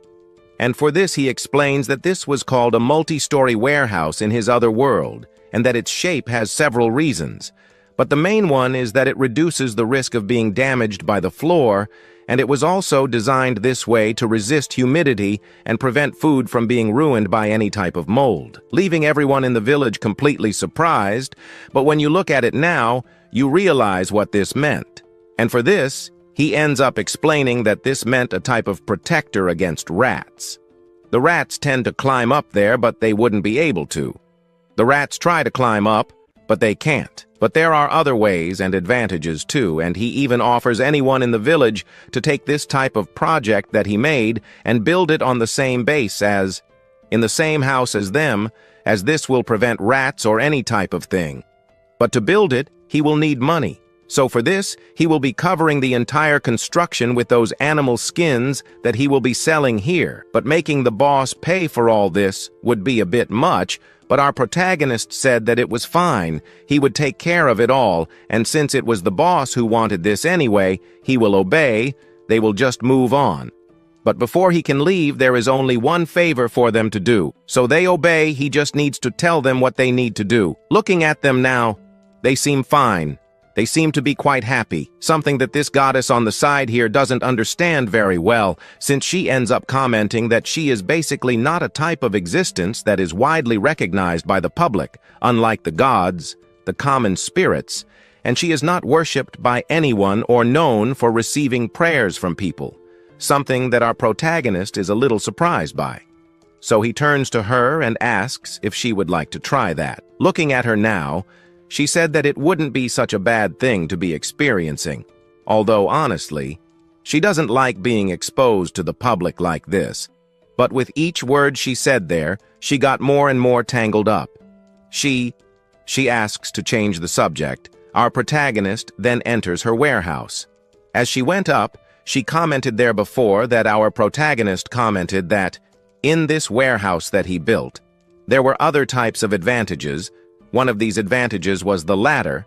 The goddess, on the other hand, asks for it to be removed, because they could, to be jumping, but our hero even understands that it would be cool. But no human could jump that high, and not even others can fly. And for a human to be able to put this here all the time, and take it off all the time, it would be a pain. But also, while commenting on this, they end up remembering that lord. It is very likely that that lord will not be retreating silently. He will probably be making some kind of movement in movement soon, creating traps, or maybe putting up a sign saying that this place belongs to him. But the chance of being fighting face to face with that guy was extremely low. But that guy is that kind of sneaky, that, for example, he could be doing anything like a rock rolling on top of our protagonist. But he could be claiming that it was an accident. But if he survived, he could accidentally be facing a gigantic amount of monster horde. But if something here accidentally caused basically ruin him, technically that would not violate that contract he has. Well, it's very likely that he's the kind of person who exploits loopholes a lot and invents some dirty tricks, but he would say that there's a 50-50% chance that he'll be able to win or he'll lose. Meanwhile, out of nowhere, they start to change the subject. These subjects were about the past. It was about our protagonist's past, about some embarrassing things that she started reading, however. He ends up saying the saying that it's better to basically forget what happened in the past. The important thing is the future. But then out of nowhere, that villager appears and comments on that thing that our protagonist already asked for. They have a slightly cruder version of this. He just asks for him to go to a certain place so that he can see the result. Since it was the request, they will obey, especially because some artisans are quite excited about it. So then it cuts to another place. The people of the village end up sweating. The people of the village were in front of a house, and our protagonist ends up arriving, and there our protagonist finally sees the thing he wanted so much. That statue of that goddess who has been following our protagonist for a long time. She looks at it, and is surprised and even realizes that it was her. The artisan asks how it was. He says it was great, especially because it has a gigantic similarity to the deity there. But the villager approaches and wonders what this deity would be like. So to that, our protagonist turns to the side and comments on what was interesting about it. Leaving her a little shy, however, the villagers, on the other hand, end up being happy with the result of what he just said. Until just now, she was focused on watching her past, but she didn't even notice what our protagonist was working on until now. It even seems like he managed to surprise her. And as he said just now, those who inhabit the past always end up getting lost. And she ends up understanding about that. And right after he said that the future is the best thing to catch, our protagonist lets a smile slip there. But he ends up saying something there to the craftsman, so that he should continue with that craftsmanship he was building there. But he needed to be as careful as possible, because this statue he will be building was the image of the deity that was protecting this village, and the goddess, on the other hand, ends up chipping the other smile, and now he is happy about it. Well, in the end, he managed to surprise her a lot, and if by chance the thing he is building turns into something basically fun, she starts thinking about what she could be doing for him. However, while she was thinking about this, the scene changes to a mansion. And in this mansion, we find that buck-toothed guy from before. He thinks he can find some ways to get revenge on our protagonist, but he knew he wouldn't be able to. But by accident, maybe an accident could happen to our protagonist. And today, we will continue with our Hajime. The other day, he was delighted with the size of the spear now, but he was delighted because they used quite an interesting material. This was a cash, it was strong and flexible, and then he said that the material was selected first, and so it was used in this spear, and it was also carefully selected specifically for them. He then even said that what he did was quite simple. He just did the basics, and chose the best items for the best client, like our protagonist. For him, business is just business. After all, you can rest assured. And also, as expected of Kimon, he really was that person who was to be admired. However, he still looks for some tips so that he can be getting closer and closer to have that recognition from Kimon. Next time, he even thinks about saying this, but hey, he doesn't have time to stay here anymore. He gets on his wagon and ends up leaving. The moment he leaves the materials behind. And so the villagers all approach it. They try to look for a sword or something else and end up wondering why it doesn't have it. He reveals that he only took spears. Others are sad because they wanted to have some swords in their hands. He apologizes, which makes them, the whole village, a little sad about what he just did. While they were feeling sad about this, the goddess appears. She wonders why he just chose spears instead of swords. Something that makes our protagonist even wonder if, by chance, she didn't look into his mind to discover the truth. She says no, because that would ruin the surprise. So he ends up trying to summarize it as much as possible. He reveals that it was the cost. He even checked out of concern. Iron was very expensive after all. With the amount of iron needed to make a sword, he would only make 5 or 6, but with the spearhead he would make more. However, there are hets, which basically don't cost much, but they are also very good. And by choosing this cheaper item, you can make a lot more equipment for everyone. But now, what was the second reason? He asks them to wait a little. He then calls everyone and wants to explain a few things to him. First, they need to be hunting in 5 people. So he asks them to take some hets with blunt spears and line up. And they could participate in any form. It could be young people, children or women, anything. And as soon as everyone gets close, they take them. And so he wants to see how flexible it would be to use this spear. It was simple, just take it and swing it. So the boys come closer and take one of the spears. With the length of the spear, you can create a natural curve through which you can generate significantly high power on your opponent.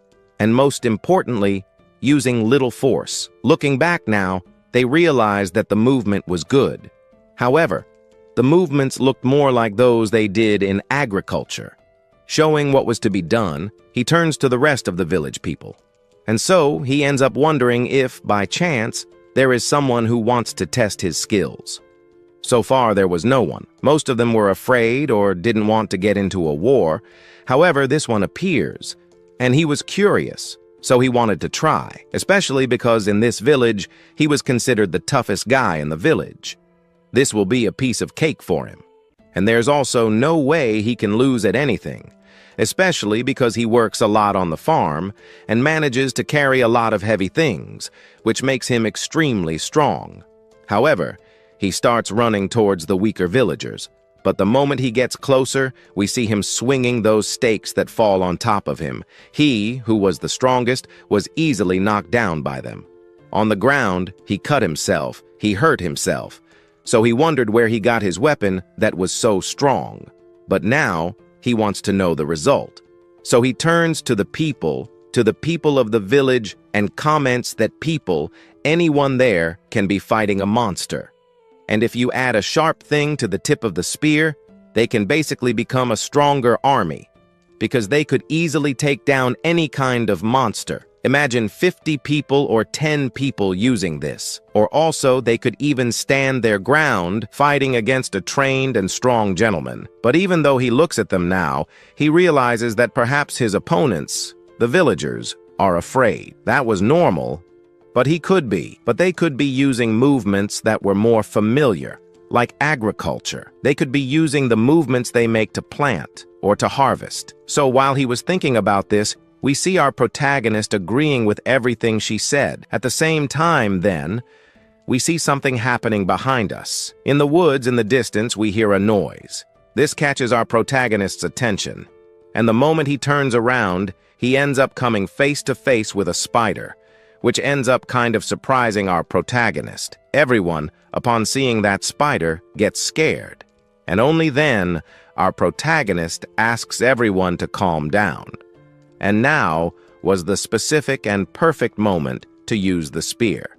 They then take the spear and place it in front, waiting for the spider to come towards them. They didn't need to be afraid, they just had to synchronize. So he just asks them to apply a little force and throw it down a little. That's what they do. They raise the spear, and only after it's raised, the spider starts running towards them. But before it can get close, he shouts for them to lower it. And the moment he shouts, they lower that spear as fast as they can. But by lowering it like that, they manage to make some small scratches, but it still wasn't enough to knock down the spider. So, they raise the spear again, and only after it's raised, they lower it. And the moment it's lowered, they scratch the spider a little more. It still wasn't enough. So he asked them to do it again. And so they do. After a long time, we find the villager. We find this person totally exhausted, while others are staring. On the ground, we find the spider completely knocked down. On the other hand, our protagonist realizes that this was too perfect, and in the end, they manage to defeat it. Everyone thinks this is incredible. The villagers behind just celebrate. Meanwhile, the protagonist nods and is happy about everything. But while they were celebrating this, our protagonist starts thinking about something else, that their farming really made them strong. But now, thinking about it, the impulses they used before were enough to knock down the spider, which means they can deal with monsters. They just needed to get used to it. And to do that, then, he now needed to do one thing: train them so they could fight easier monsters. However, the villagers, on the other hand, hearing this, only end up agreeing. They raise their swords, while the goddess, on the other hand, ends up feeling the presence of some things. Finally, our protagonist also feels the presence of this. So he turns in another direction and finds a spider heading towards him. They wonder why there were others. However, here other villagers appear, asking him to let them try to finish off these monsters.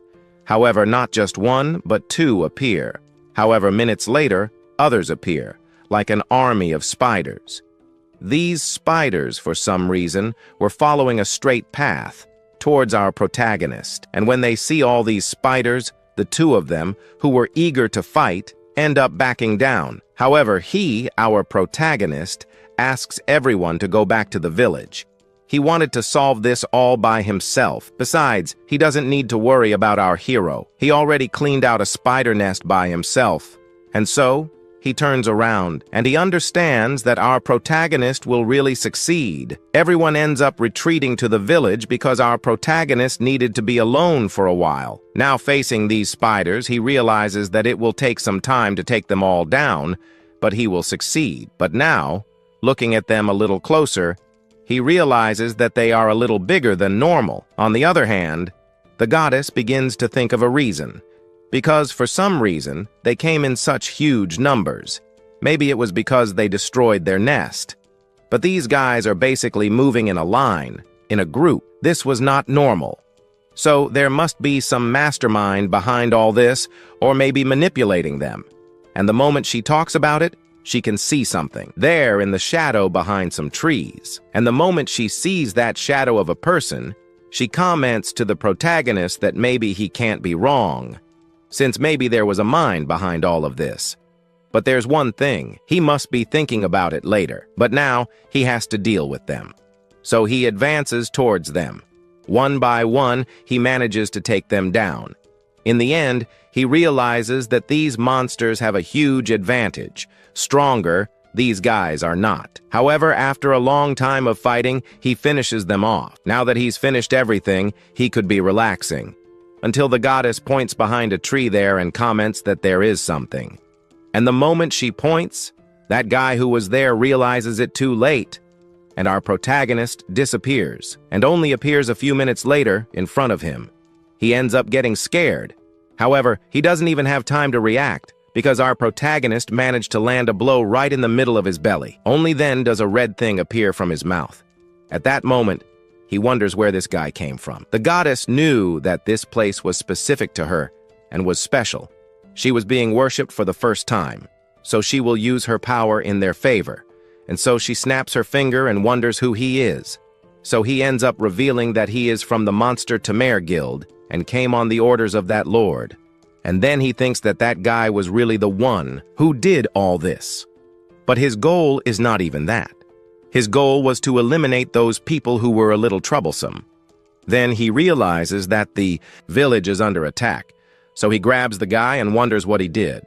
However, he ends up commenting that his role was just to stay here holding our protagonist, while his squad was attacking the village and destroying everything.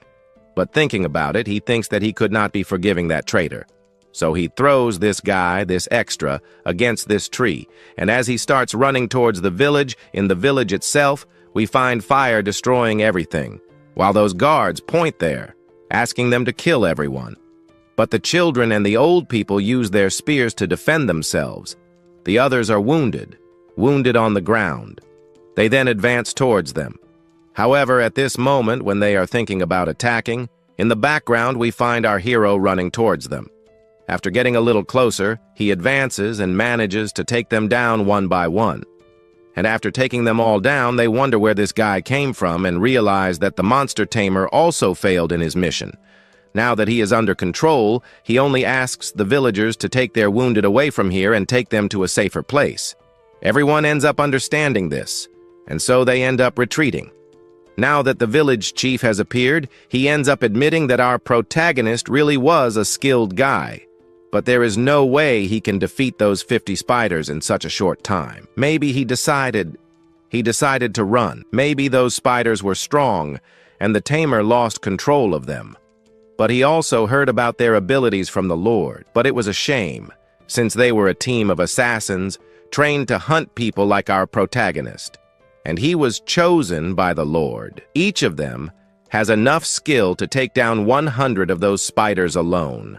And from now on, he will not be escaping from here anymore. However, the moment he says this, our protagonist simply disappears. Only then he appears below this extra. He prepares a punch that hits him. Close now, he wonders what he just said before. That it was over? After he falls to the ground, he wonders what he is doing now.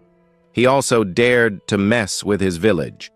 So he wonders if he is ready to pay for what they did. But then he asks his groups to attack and take him down. And the moment he asks, they advance. However, our protagonist with one blow takes down one, with another blow takes down another, and so with a final blow he takes down everyone, throwing them all up. The boss is then surprised he even opens his mouth.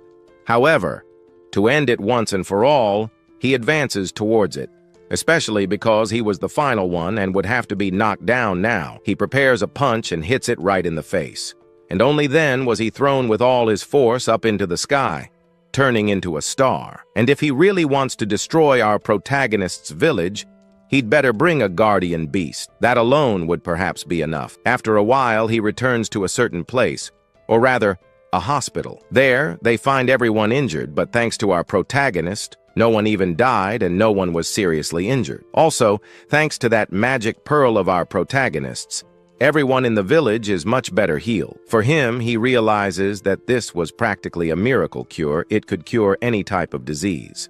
And also, it's good that he trained some guards here so he could be protecting people while he was away for that minute. However, the boy in the background appears with the broken gun. He ends up kind of apologizing, especially because he used the gun to help protect the people in the village.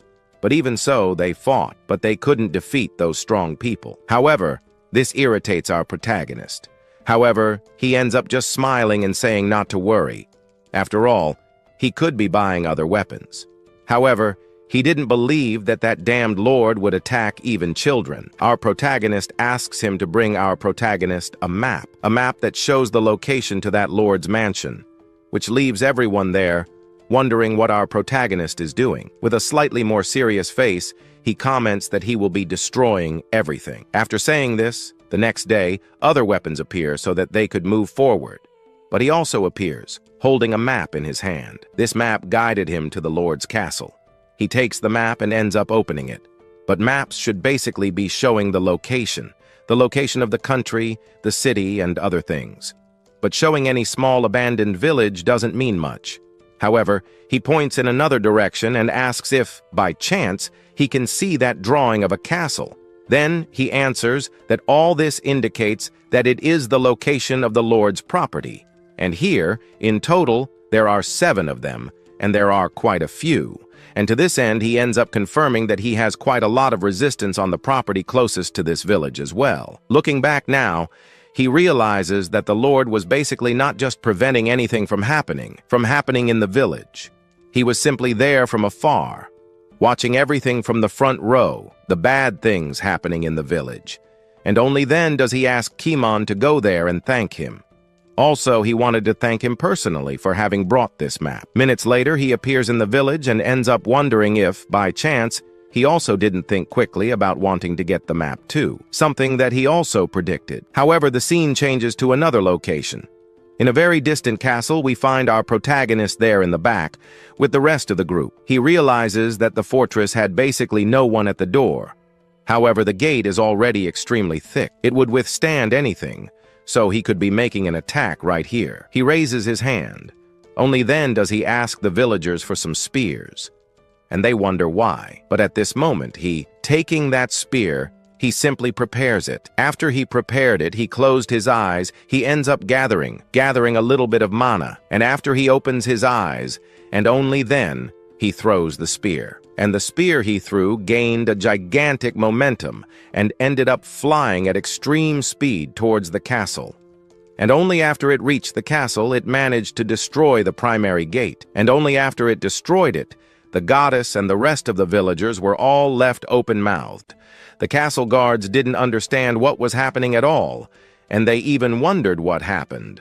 But our protagonist raised his hand and said that it was all over. Meanwhile, on the other hand, the goddess just laughed at everything. But he told the people to be prepared. Everyone got ready, and after a long time, the people in the castle looked in another direction, where the damage had come from, and realized that some weak people from that village were coming in that direction. Then, realizing that people were coming that way, the general appears and asks them not to panic. They just need to hold off any kind of intruder. And also, this was just some revolt that was surrounding them. Besides, they are weak people, so they could easily be knocked down. And there is no way, not even one of those villagers can knock him down. He was the strongest here. But At this moment, when he talks about this, his hand appears, and this hand manages to completely break his shield and makes him fly up. He looks up and realizes that there were some archers up there and also some guards who were well trained.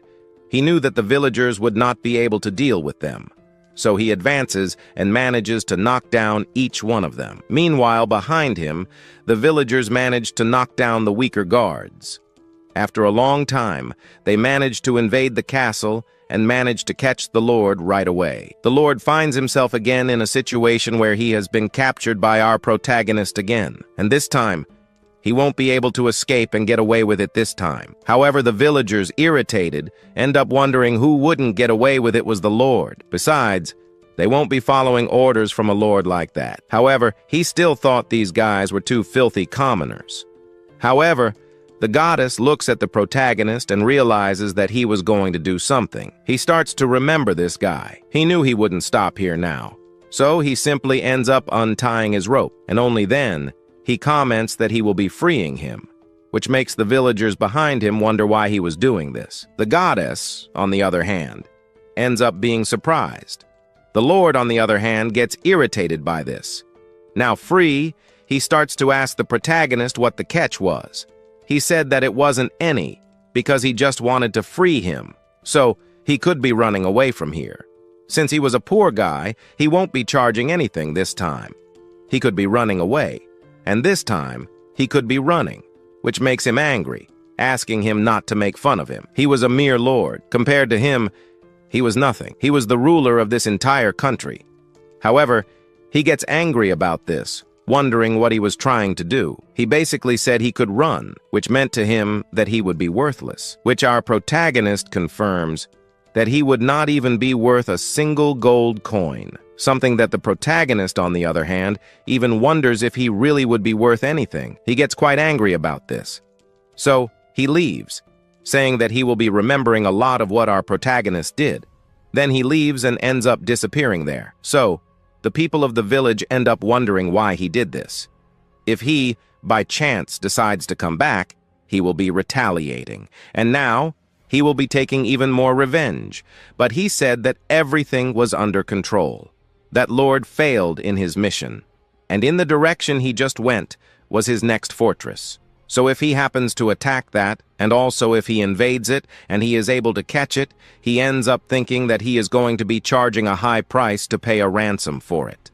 So if he happens to catch it and capture it, and he doesn't charge, not even charge any gold for its ransom, he will be very disheartened about it, and his pride will be completely gone. And according to the map, there were seven structures on the site, and 6 fortresses, properties remained there. Maybe this will be the cost of basically breaking the agreement and also having aimed an attack towards our protagonist and his village. But now, there were only 6 more times. So, he needed to destroy 6 castles, and with that, he will be able to crush his pride completely. After a good time of rest, the goddess ends up wondering where the protagonist would go. However, he reveals that he will be going to the Lord. He will be attacking the next place where he fled. However, this was not the point she wanted to get to. For her, she wanted to get to the point where our protagonist's final objective was, as she ends up summarizing that he will need a condition for his victory. To do this then, he ends up speaking the Lord's authority. He basically needed to wear him down to his limit. And if the Lord is completely humiliated because of that rebellion there in the small village, which is completely unknown to anyone, his reputation, which was perhaps already low, will be completely ruined by them. And for that, he needs to have the cooperation of the villagers. That's what she understood. Our protagonist even understands that his thinking speed was fast. However, the scene changes to another castle. In the castle, we see everything blur, until the protagonist picks up another spear and breaks the gate. The moment he breaks it, he advances and ends up wondering if by chance the Lord was there. The Lord, on the other hand, ends up picking up the binoculars he was using and throws them on the ground, and he gets angry.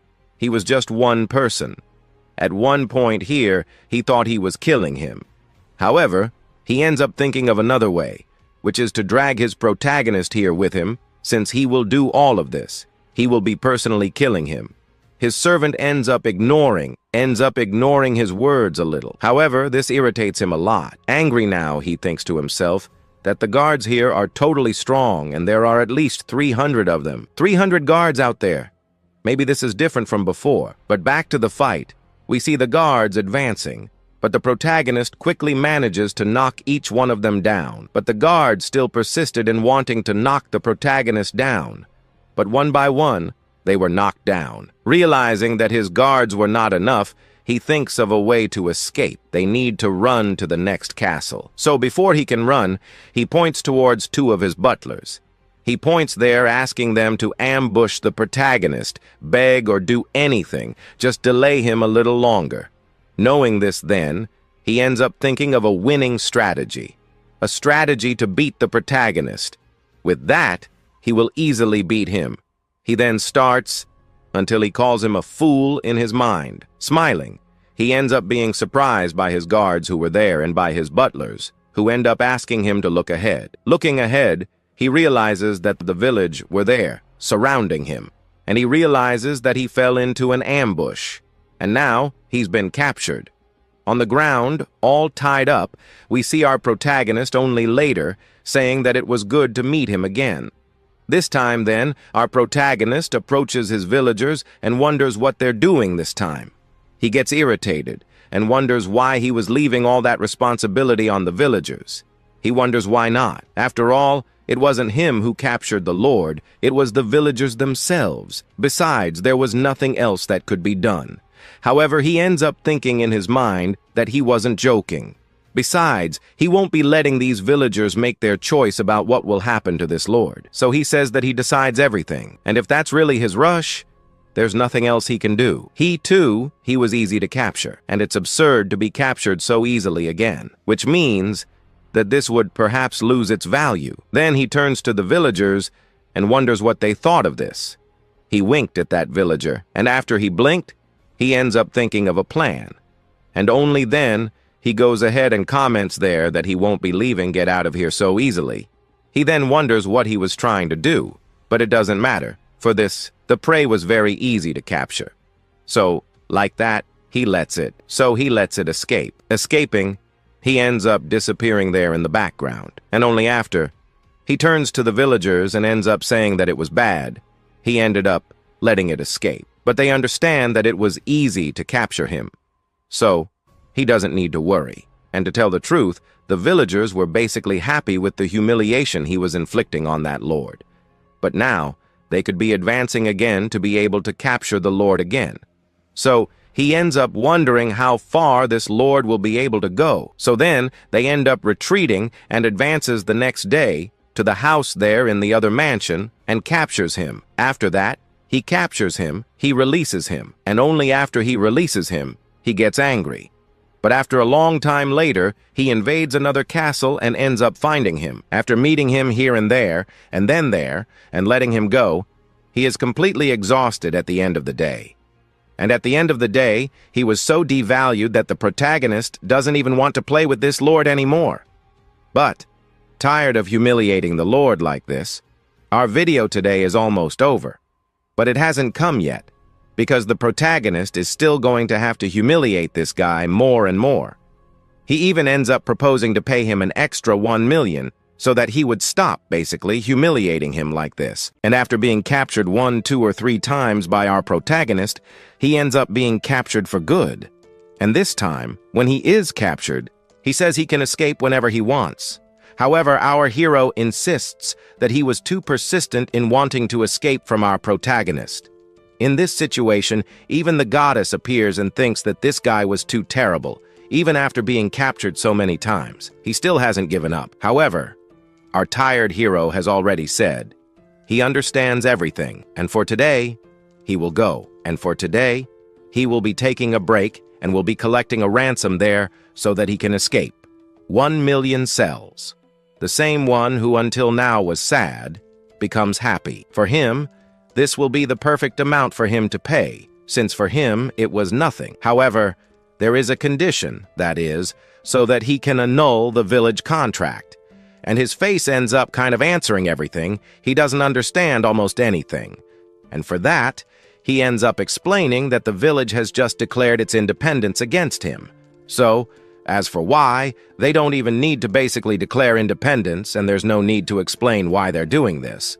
And for that, we see the memory of the past, that a group of assassins came to our hero's life to eliminate him, but for free the goddess's help, nothing happened. And not only that, he also hired a beast tamer so that those beasts could also be destroying our hero's village, and he also ends up thinking that he was playing by his rules, and about paying a ransom that is also equal to their value. But he doesn't have many complaints, and so there's nothing else to do. He'll be taking advantage of the situation to accept their proposal. And besides, that small village gaining independence, that means almost nothing to him. And anyway, he'll be accepting it. Our hero, after hearing this, ends up feeling kind of proud, since that small village ended up defeating him, leaving him speechless. And then he ends up putting into practice the contracts he wants. First, he'll be paying 1 million cells, and then he'll be recognizing their independence, and then he'll be making a non-aggression pact for a whole year. With the paper in hand, he ends up taking it to him, and then ends up explaining that these are his new contracts. And then, handing him the paper, he takes it and holds it, and only then begins to investigate. He asks him to sign it with his own blood. The villagers who were there watching all this approach our hero and end up realizing that most likely this guy was the type who, if he turned his back, would be attacking him and his village. So they should be a little careful, because they would open up loopholes so that he could counterattack him and his village. But our hero told them not to worry. And anyway, they won't be attacking them, since this time they will have to sign this agreement, which then leaves his villagers a little confused. He then ends up explaining that by paying a proper ransom, they will be preserving a little more of their pride, and also the independence of a troubled village, through which they may be saving themselves a gigantic headache by signing that contract there. And also they can basically avoiding injuries from groups of his soldiers. And also the political instability caused by them, because those injuries were gigantic, not to mention 7 mansions and fortresses that were lost in that time. And considering all that, a 1-year non-aggression pact is not enough for him to be able to easily recover that in just 1 year. And that's why this is a contract and a golden deal for them. And at this moment, the big tooth only retreats as quickly as possible. The villagers who saw this realized that they had seen this before. It was like deja vu, only they don't care for more than a little while, because now they are free. Now they have independence. Some of them even think they are celebrating. The goddess approaches our hero and notices that he was laughing maliciously. Asking him this, ends up remembering the show that big tooth he put on. However, the goddess said something there that our hero was going to say. He even thinks that she read his mind. But no. She said, "I watched it firsthand." And also not reading minds to catch spoilers was a good option for her now. And it also doesn't make sense for them to value our hero's mind anymore, because she could be watching all of this from here in the first seat in the front row. But for him, in our hero's view, it was practically a VIP seat and right in front of our hero. Something that our hero doesn't care so much about, since as long as he manages to make the gods happy and in the end brings some beasts to our protagonist, he will be doing the basics to be our entertainment for her. And so, they talk about it for a long time.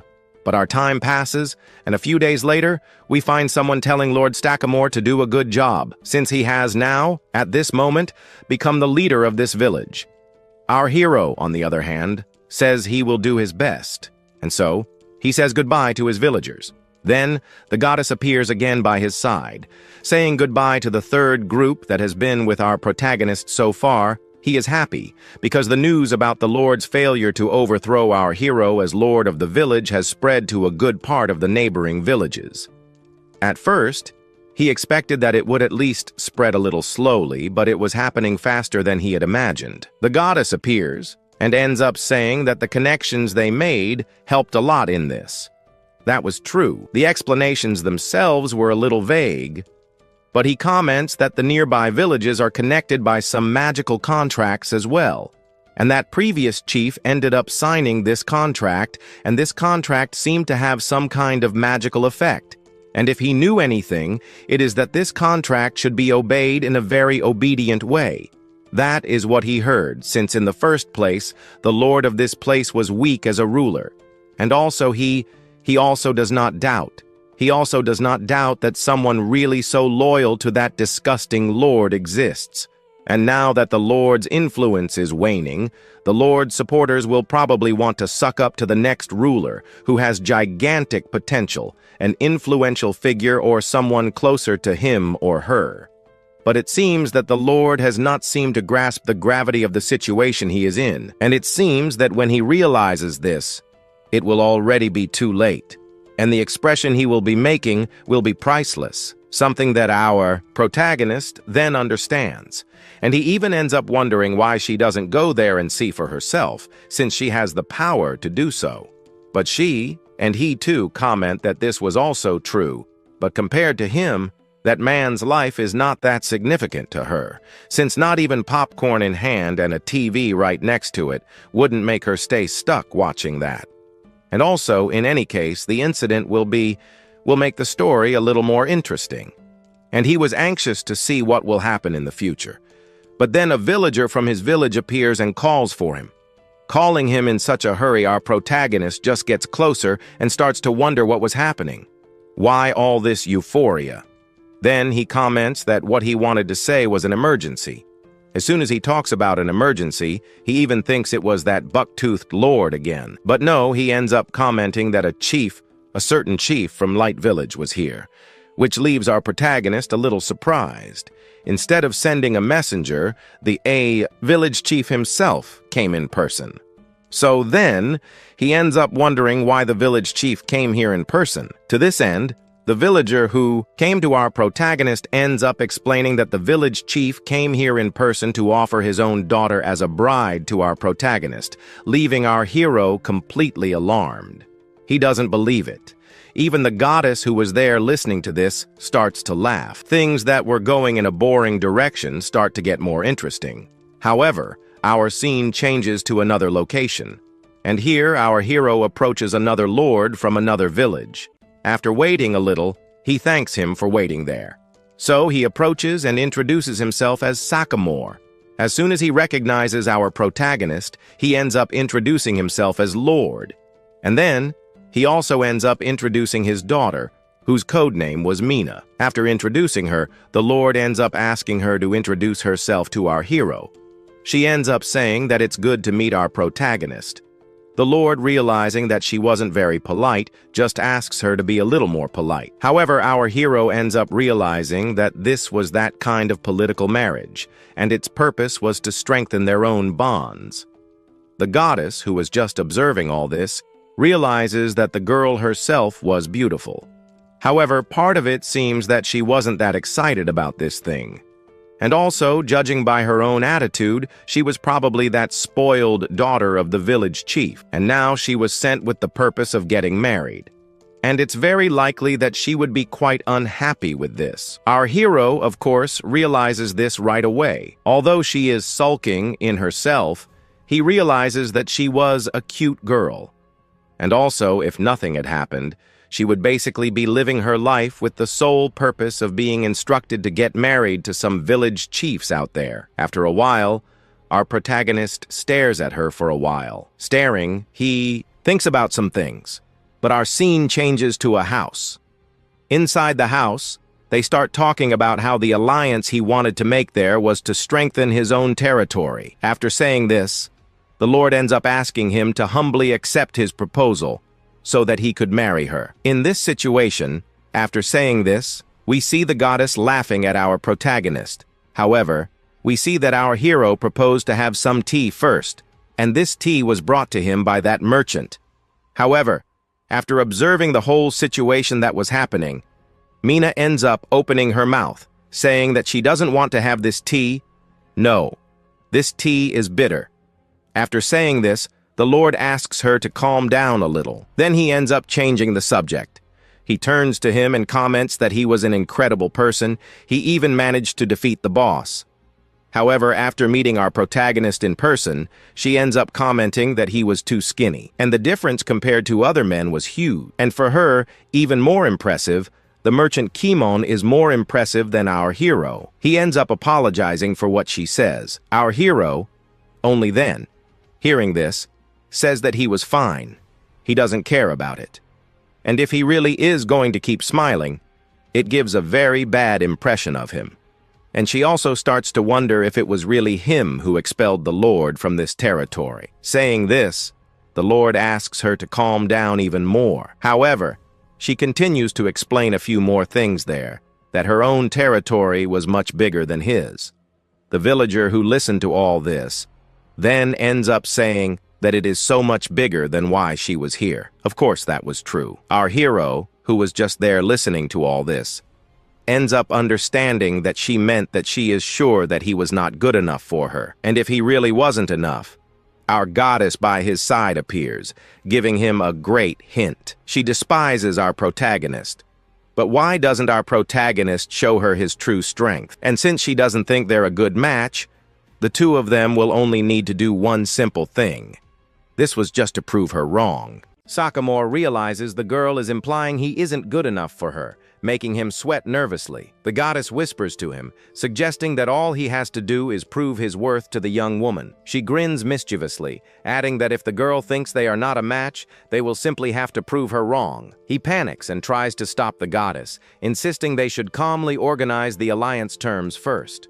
The goddess questions the need for more talk, pointing out the village already offered food and even their daughter. The hero admits that the deal is favorable, but only when viewed solely from his village's perspective. Kimon explains that the other village is seeking an alliance because they heard about their victory over the former lord. Sakamore understands this is not an alliance of equals, as the other village is actually seeking his protection. He realizes that forming an alliance means his village will also become responsible for protecting theirs. Considering this new burden, the terms no longer seem so favorable, and he wonders how to handle the negotiation. The goddess excitedly suggests they start by putting the spoiled girl in her place to solve the real issue. Without waiting for an answer, she snaps her fingers, ready to put her plan into action immediately. Suddenly, a sound like thunder rumbles outside, startling everyone in the room as they look around in confusion. A villager bursts in, frantically telling the chief to come outside because something terrible is happening. They rush out to find the sky has abruptly turned dark under a full moon, leaving everyone bewildered. The moon continues to move, slowly covering the sun and causing a shocking solar eclipse in broad daylight. The villagers stare in awe and fear. The hero explains it is a solar eclipse but adds that it is not the right time of year for one. He quickly deduces this must be the goddess's work, though he fails to see how it solves the alliance issue. As the unnatural eclipse hangs in the sky, a sense of dread spreads through the crowd of onlookers. A villager shouts in alarm, claiming something is happening on the other side as well, an event unlike anything he has ever heard of. The visiting lord and his daughter are terrified. The Lord mutters that he should have never come to this strange village. An elder from the village looks up with conviction, declaring that this phenomenon is undoubtedly the work of the gods. He stands among his people, confidently announcing that this is a sign from the goddess protecting their home. The visiting chief remembers that the previous leader of this village was known for being deeply invested in religious rites.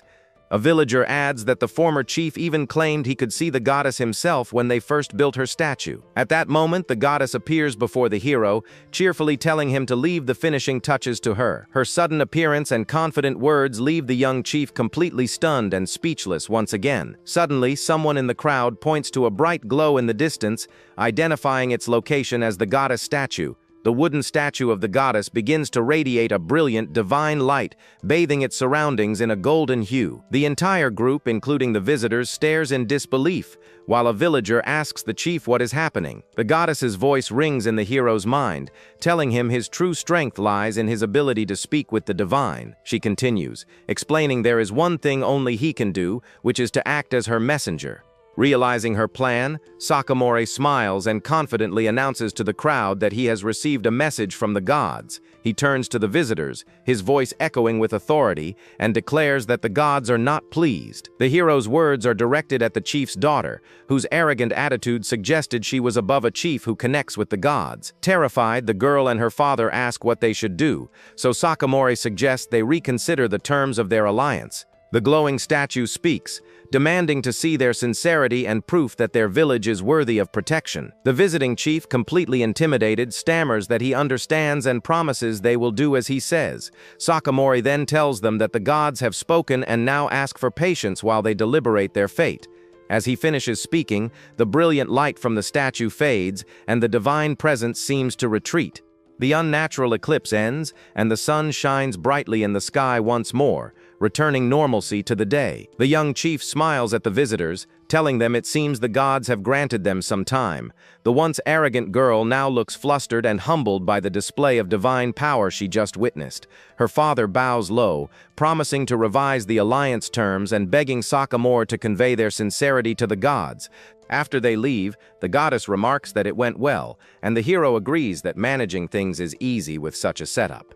The goddess states that thanks to this display, negotiations with other villages should also go smoothly. He agrees, realizing the other villages seeking alliances must have also seen the unnatural solar eclipse. On top of that, word of the divine event will spread, and other villages will likely offer extraordinary terms for an alliance. The goddess smiles, pleased that the prosperity of the village seems all but guaranteed now. But before he can relax, she snaps her fingers again, announcing it is time to move on to the next issue. Suddenly, Sakamori feels an unexpected and powerful physical reaction, causing him to blush and look panicked. He shouts in confusion and embarrassment, not understanding what is happening to his own body. The goddess cheerfully reminds him that the prosperity of the village also depends on his own prosperity. As he stands there flushed and tense, the other villagers look at him with concern, asking what is wrong. He quickly apologizes, claims he has a sudden stomachache, and runs off to hide his embarrassment. He dashes inside a building, clutching his stomach and trying to calm down from the unexpected situation. The goddess appears, playfully teasing him that it was just a natural male phenomenon and there was no need to rush off. He retorts that it is not a natural reaction to have after seeing someone off, knowing she is deliberately messing with him. He sighs in frustration, admitting he does not want to carry a power that he can no longer control. The goddess simply says she understands, but then points out that he avoided using beams when he attacked the Lord's fortress.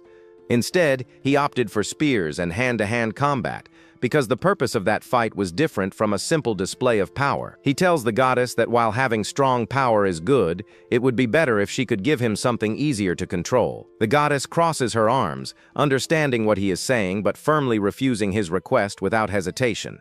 When he asks why, she cheekily replies that returns and exchanges are not accepted, annoying him as she pulls the phrase from his mind. She explains that if an ordinary person were to gain immense power, they would likely use it for their own selfish desires, but she points out that he is different, as he struggles to use that power properly instead of abusing it. He even avoids using his full strength while trying to figure out the best way to move forward in any given situation.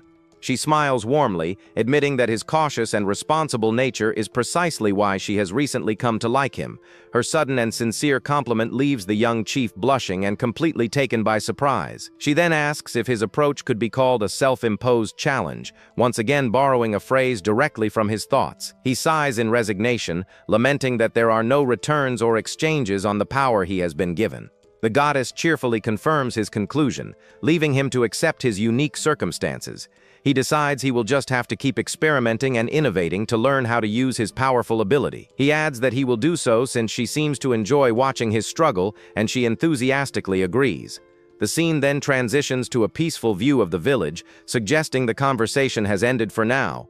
Sometime later, an elder from another village loudly declares his group's intention to swear their loyalty. They all bow before their new leader, Hajime, formally pledging their allegiance to him and his village. The hero sweats nervously, thinking to himself that the double solar eclipse was a very effective, if not slightly excessive tactic. He calmly asks the men to raise their heads, wanting to address them on equal footing before continuing the discussion. The chief explains that speaking for the gods is a grave matter, but he can assure them of one thing. He promises that as long as they lead peaceful lives, no divine punishment will ever befall them or their people. One of the visiting elders, overcome with emotion, fervently swears that he will never betray Chief Hajime. The other men quickly follow his lead, bowing low once again and shouting their renewed oath of loyalty. As the meeting continues, one of the visitors shyly offers his daughter in marriage to Chief Hajime to seal their bond. Soon, other men chime in with similar offers, leaving Hajime to quietly contemplate the complexities of political marriage. The goddess playfully suggests he marry them all, but he rejects the idea, knowing it would create issues with heirs and status. Hajime decides to postpone any discussion about marriage and daughters, much to the disappointment of the eager elders. Changing the subject, he tells a villager to bring something more important for their new allies. The villager hands out several cloth-wrapped packages to the visiting men, who accept them with confused looks. Hajime then holds up a large white banner with a red circle, presenting it as the official symbol of their new alliance. He tells them to display the banner prominently as a sign of their alliance, a command that initially confuses the elders. An elder examines the flag, asking if the red emblem is meant to represent the sun. Hajime confirms this, declaring that the sun represents all members of the alliance and will never wane. Reminded of the terrifying solar eclipse they just witnessed, the men are once again overwhelmed and swear their absolute loyalty. As the visitors' carriages depart, Hajime and the goddess watch them go, the sun setting over the peaceful landscape. The goddess turns to him, remarking that he is truly amusing, a comment that makes him pause. She explains that no one reincarnated into this world has ever brought their homeland's flag with them before. He explains that since the double solar eclipse made such a strong impression, his country's sun-themed flag was a perfect fit. The goddess smiles, telling him that with this act, he has planted a flag and laid the foundation for a new nation. Hajime thinks back on his past life, remembering the toxic work environments and cruel bosses he endured. He recalls being overworked, belittled, and treated as disposable, a foundation built on the sacrifice of others. He declares his desire to create a nation where people can truly enjoy their lives and feel joy for being a part of it. He envisions a nation where citizens like the visiting girl and her father will never say their country is doomed. Even the diligent merchant Kimon and his workers will be part of this new prosperous society he plans to build. Hajime smiles with determination, knowing he has many things to organize to make his ambitious dream a reality. Hajime resolves to use his past experiences to build a new nation here, starting with his village and then the allied ones. The goddess then teases him, finding it rare that he rejected all the marriage offers, even though she thought he might like someone. He recalls the women offered to him and admits that while there was a political angle, he simply was not interested in any of them. She calls him picky for someone with so little romantic experience, prompting him to tell her to be quiet in annoyance. Her eyes begin to glow as she decides to see how he really feels inside, making him tell her to wait. He wonders what she is talking about, thinking that if it is his subconscious, he would not be aware of it himself. The goddess stands before him, asking if he wants to know the real reason he did not accept any of the marriage proposals. She then poses, revealing that he was not interested because he finds the god more alluring than any mortal woman. His companion adds that this is why no other woman could tempt him, leaving the young chief completely shocked. He tries to process this, thinking that since it is a subconscious feeling, there is no way for him to confirm if it is true. Looking at the goddess floating before him, he begins to wonder if what she said could actually be right. He quietly asks himself if it is possible that he is truly in love with the god standing in front of him. However, she bluntly tells him that is not it, leaving him confused and asking what she means then. She turns away, stating that she would not talk about such shallow feelings, which only confuses him more. She then clarifies she meant her own feelings for him, confirming they are indeed feelings of love. Stunned by her confession, Hajime stands awkwardly in a field of hearts, unsure how to respond to her words. He shyly admits that he does not really dislike her confession, his face blushing as he speaks. The young chief is still flustered, his mind racing to understand the goddess's unexpected declaration of love. She smiles warmly and formally declares that she will accompany him until death do them part, though he points out she was going to do that anyway. She continues, telling him that as someone who walks alongside the god, he must serve a certain purpose. The goddess cryptically tells him to become a sacrifice to the circle, leaving him confused and unnerved by her words. The next day, the banner of the new alliance flutters in the wind, a symbol of hope and unity for the villages. Hajime walks through his village, warmly greeting everyone he passes as they return the gesture with smiles. The villagers greet their chief with enthusiasm, happy to see him and grateful for the new sense of security he has brought. He stops to chat with a family, sharing a laugh with them and enjoying the peaceful atmosphere of his home. Despite the calm, he still worries about the goddess's words, wondering what being an offering to the circle means. He resolves to face whatever comes, remembering his previous encounter with a terrain beast and hoping not to be eaten again. The goddess reminds him to do something useful for the villagers as the one who delivers the will of the gods. He recalls the merchant's words about an eventual opportunity, but he still feels nervous about the unknown future. The scene ends with a view of the village's thriving farmlands, a testament to their hard work and growing prosperity. Hajime stands with the goddess, admiring the peaceful view of his village and commenting that it never gets old. Some villagers working in a nearby field see him and call out, so he waves and greets them in return. One of the villagers approaches and Hajime asks if something is wrong, noticing his worried expression. The man explains that while the village is more prosperous than ever thanks to him, he has a small problem. He has been trying to work his old farm again to be self-sufficient, but the poor quality of the soil is making it difficult. Hajime is touched by the villagers' hard-working and independent spirit, feeling proud to have such wonderful people in his village. He considers the problem, having already tried basic fertilizer made from waste without much success. Using high-grade store-bought fertilizer would be too expensive, especially considering the size of the field and shipping costs. The goddess tells him he worries too much, but her comment is heard by the villagers, not just Hajime. The men are startled, wondering if they just heard a divine revelation directly from the gods. Hajime awkwardly confirms their suspicion, trying to play along with the unexpected turn of events. The villagers' eyes sparkle with excitement as they realize their chief can truly communicate with the divine. Hajime then asks the goddess what she meant by needless worry, so she decides to offer him some divine guidance. He follows her instructions and leads the villagers to a specific spot, asking if this is the right place. In the middle of an empty patch of land, there is a simple square wooden frame dug into the ground. Hajime explains the process, instructing them to alternate layers of manure and straw in the wooden frame. He tells them that in a few months, this mixture will decompose and become a powerful fertilizer. The villagers are skeptical, as the method does not seem very different from what they usually do. Hajime simply smiles and tells them to trust him, as this is the will of the gods. Convinced by his divine authority, the villagers eagerly agree to make a large batch and gather anyone free to help. Hajime later explains that while they knew manure could be used as fertilizer, their ratio was inefficient.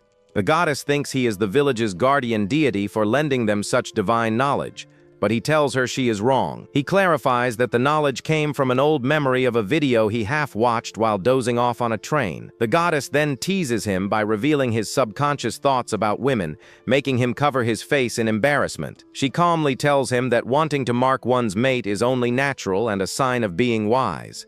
Just then, a villager runs up to them, interrupting their conversation with some urgent news. He breathlessly informs Hajime that Mr. Kimon, the merchant, has arrived and is here to see him. Kimon approaches with a smile, greeting Hajime warmly and apologizing for the sudden visit. Hajime assures him it is no bother and suggests they talk in a more private spot, to which Kimon gratefully agrees. Once they are alone, Kimon gets straight to the point, telling Hajime he has come to ask about the 7 deadly sins. Before Hajime can respond, Kimon mentions the rumors about him receiving divine revelations and gets straight to the point. He directly asks Hajime if there is any way he can prove his connection to the gods. Kimon clarifies that even if Hajime simply anticipated natural phenomena and took advantage of them, that would still be acceptable. However, he wisely advises Hajime to play it shrewd when dealing with lords and other higher-ups in the future. He warns that if they demand proof of divine revelation and Hajime cannot provide it, the situation could become dangerous. The goddess decides this is the perfect time to intervene and snaps her fingers, ready to provide the proof Kimon seeks. A powerful aura surrounds Hajime, and he feels a surge of divine energy flowing through his body. Kimon stares in utter shock, his eyes wide with disbelief at the incredible sight before him. Intricate golden patterns appear on Hajime's clothes and skin, glowing with a divine light. The markings spread across his face and neck, and he realizes this must be the divine offering the goddess spoke of. Kimon is completely speechless, realizing that Hajime truly is something else entirely. As the marks begin to fade, Kimon says that with this proof, Hajime has more legitimacy than any lord, perhaps even the emperor. Hajime mutters the word offering to himself, still trying to grasp the full meaning of what just happened. A beautiful divine image appears, showing Hajime and the goddess locked in a heavenly embrace.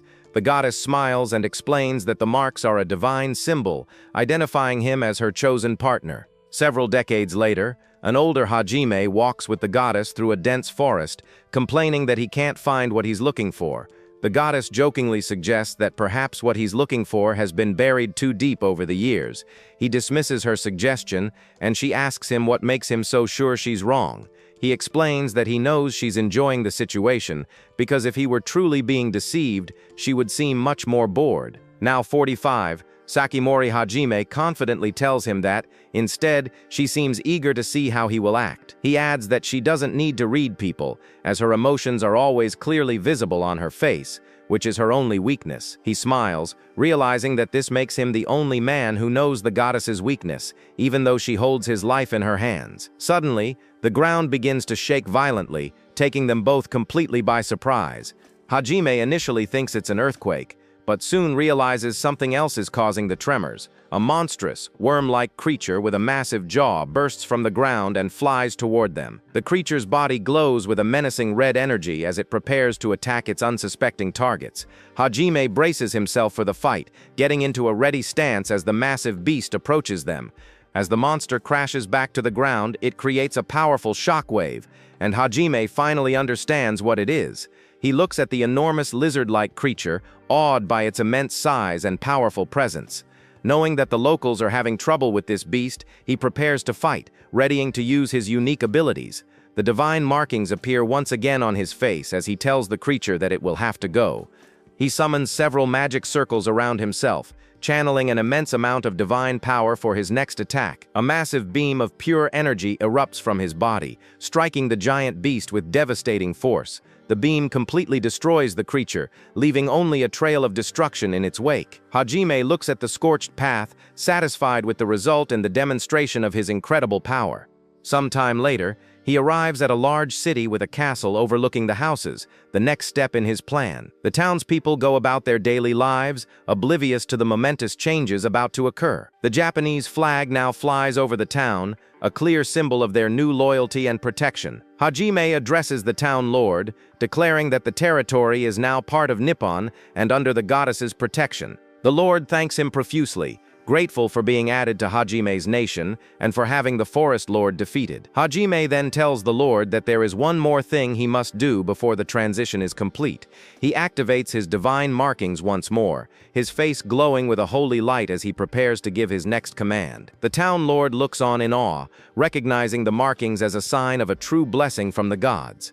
He realizes this means they have received permission to make a sacred pilgrimage, and Hajime confirms his assumption. Hajime instructs the current lord and all the senior citizens to prepare for their pilgrimage and to select a new lord as discussed. He tells them that though the journey will be long, God will welcome the faith of those who persevere. The elders, now dressed as pilgrims, wave to the younger generation as they set out on their sacred journey. The goddess praises Hajime's persuasive speech, summarizing her plan to remove the old authority and give the young a chance. Hajime explains that this world is built on hierarchy and seniority, where the weak and young are exploited and have no room to grow. He believes they need to educate leaders and promote the young, using the world's strong faith as a tool for change. The goddess points out that the pilgrimage roads are well paved, free of monsters, and have rest stops everywhere. She realizes that the Holy Land is primarily a school and an infrastructure center, not a place of pure spiritual enlightenment. Hajime smiles, saying that people would be surprised at how much fun learning can be when they are older, and that faith begins with knowledge. He recalls the once arrogant lord, now a student of geopolitics, proving that people truly can change. Hajime knows his grand plan only works because he has a real god supporting him every step of the way. The goddess playfully scolds him, asking how he dares to use a god like that, calling him a heathen. With the old guard gone, Hajime declares that it is now the young one's time to shine and lead. He continues to fight alongside his people, clearing out any remaining threats and securing their lands. He battles fierce beasts, protecting the growing nation and ensuring the safety of its citizens. The flag of Nippon flies proudly over the expanding territory, a symbol of hope, progress, and a brighter future for all. Hajime and his allies stand over a large map, planning the expansion of their new nation, Nippon. The map shows the vast territory that has now been united under the banner of the rising sun. Years later, Kimon lies peacefully in a coffin, having lived a full life and passed away surrounded by beauty. His friends and comrades mourn his passing, their faces filled with sadness at the loss of a great man. The goddess greets Hajime with a smile, telling him that he is finally awake from a long rest. An elderly Hajime lies in bed, looking up at the goddess who has been by his side for his entire life. He remarks that his head feels clearer than usual, a sign that his time is drawing to a close. The goddess simply smiles, telling him that it is good he feels clear-headed in his final moments. He asks her if he is going to die, his voice calm and accepting of his fate. She confirms his suspicion, telling him that he has less than an hour left to live. He accepts her words with a simple, "I see." His eyes closed as he prepares for the inevitable. He playfully tells her not to read people's minds, referencing an old joke between them from long ago. She notes his lack of reaction to the old meme, a sign of his age and wisdom. She teases him one last time, calling him the Virgin Emperor, based on his title and long life. He quietly says he understands the pun, his voice weak but his mind still sharp as he spends his last moments with her. A montage of his life flashes before his eyes, showing all the battles, friendships, and achievements he has experienced. He looks back on his journey, from a young man in a new world to the emperor of a great nation, and thinks it was a pretty good life. He tells the goddess it is time to leave things to the young people and let the old soldiers rest, having no regrets about his choices. The goddess gently tells him his time is up, and he calmly accepts his fate with a simple "I see." She turns to him and says she would like to keep one last promise they made long ago. She asks him if he is ready to give up, her voice filled with a mix of sadness and playful challenge. He recalls her words from their first meeting, when she said she would keep him alive just long enough to see if he would give up at death. He lies silently for a moment, his eyes closed as he gathers his remaining strength for his final words. The goddess waits patiently, watching over him as he prepares to answer her final question. At last he smiles and declares that he has beaten a god, calling it the best life ever. The goddess looks at him with tears in her eyes, touched by his words and his unwavering spirit. She asks him if he truly has no regrets, wanting to be sure he is at peace with his life and his death. He confirms that he has no regrets, his voice filled with a sense of peace and accomplishment. His only wish is that they could have had more quiet time together, a simple but heartfelt desire.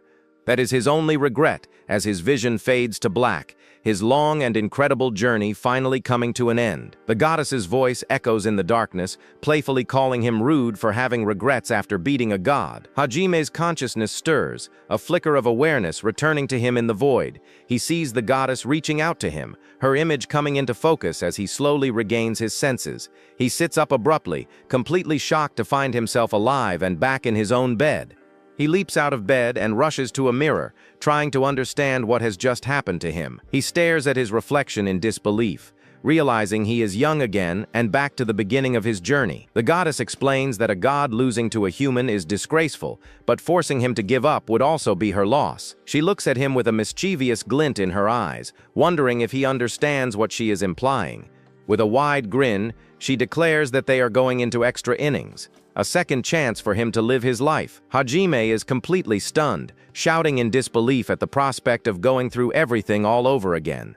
Just then, a servant enters the room, asking how His Majesty is feeling, unaware of the miracle that has occurred. The servant is shocked to see the emperor looking as he did in his youth, his face filled with utter amazement. Hajime awkwardly waves, not quite sure how to explain the impossible situation he now finds himself in. The servant declares it a miracle, realizing that the emperor has grown young again after being on the verge of death. He runs out of the room, shouting about the miracle of the gods, leaving Hajime to face his new reality. The goddess tells him that he has achieved the gift of immortality, something rulers have sought for all time. He argues that even though he looks younger, he has already ruled for a long time and does not want to lead the nation again. His old comrades rush in, their faces filled with joy and excitement at seeing their emperor young and healthy again.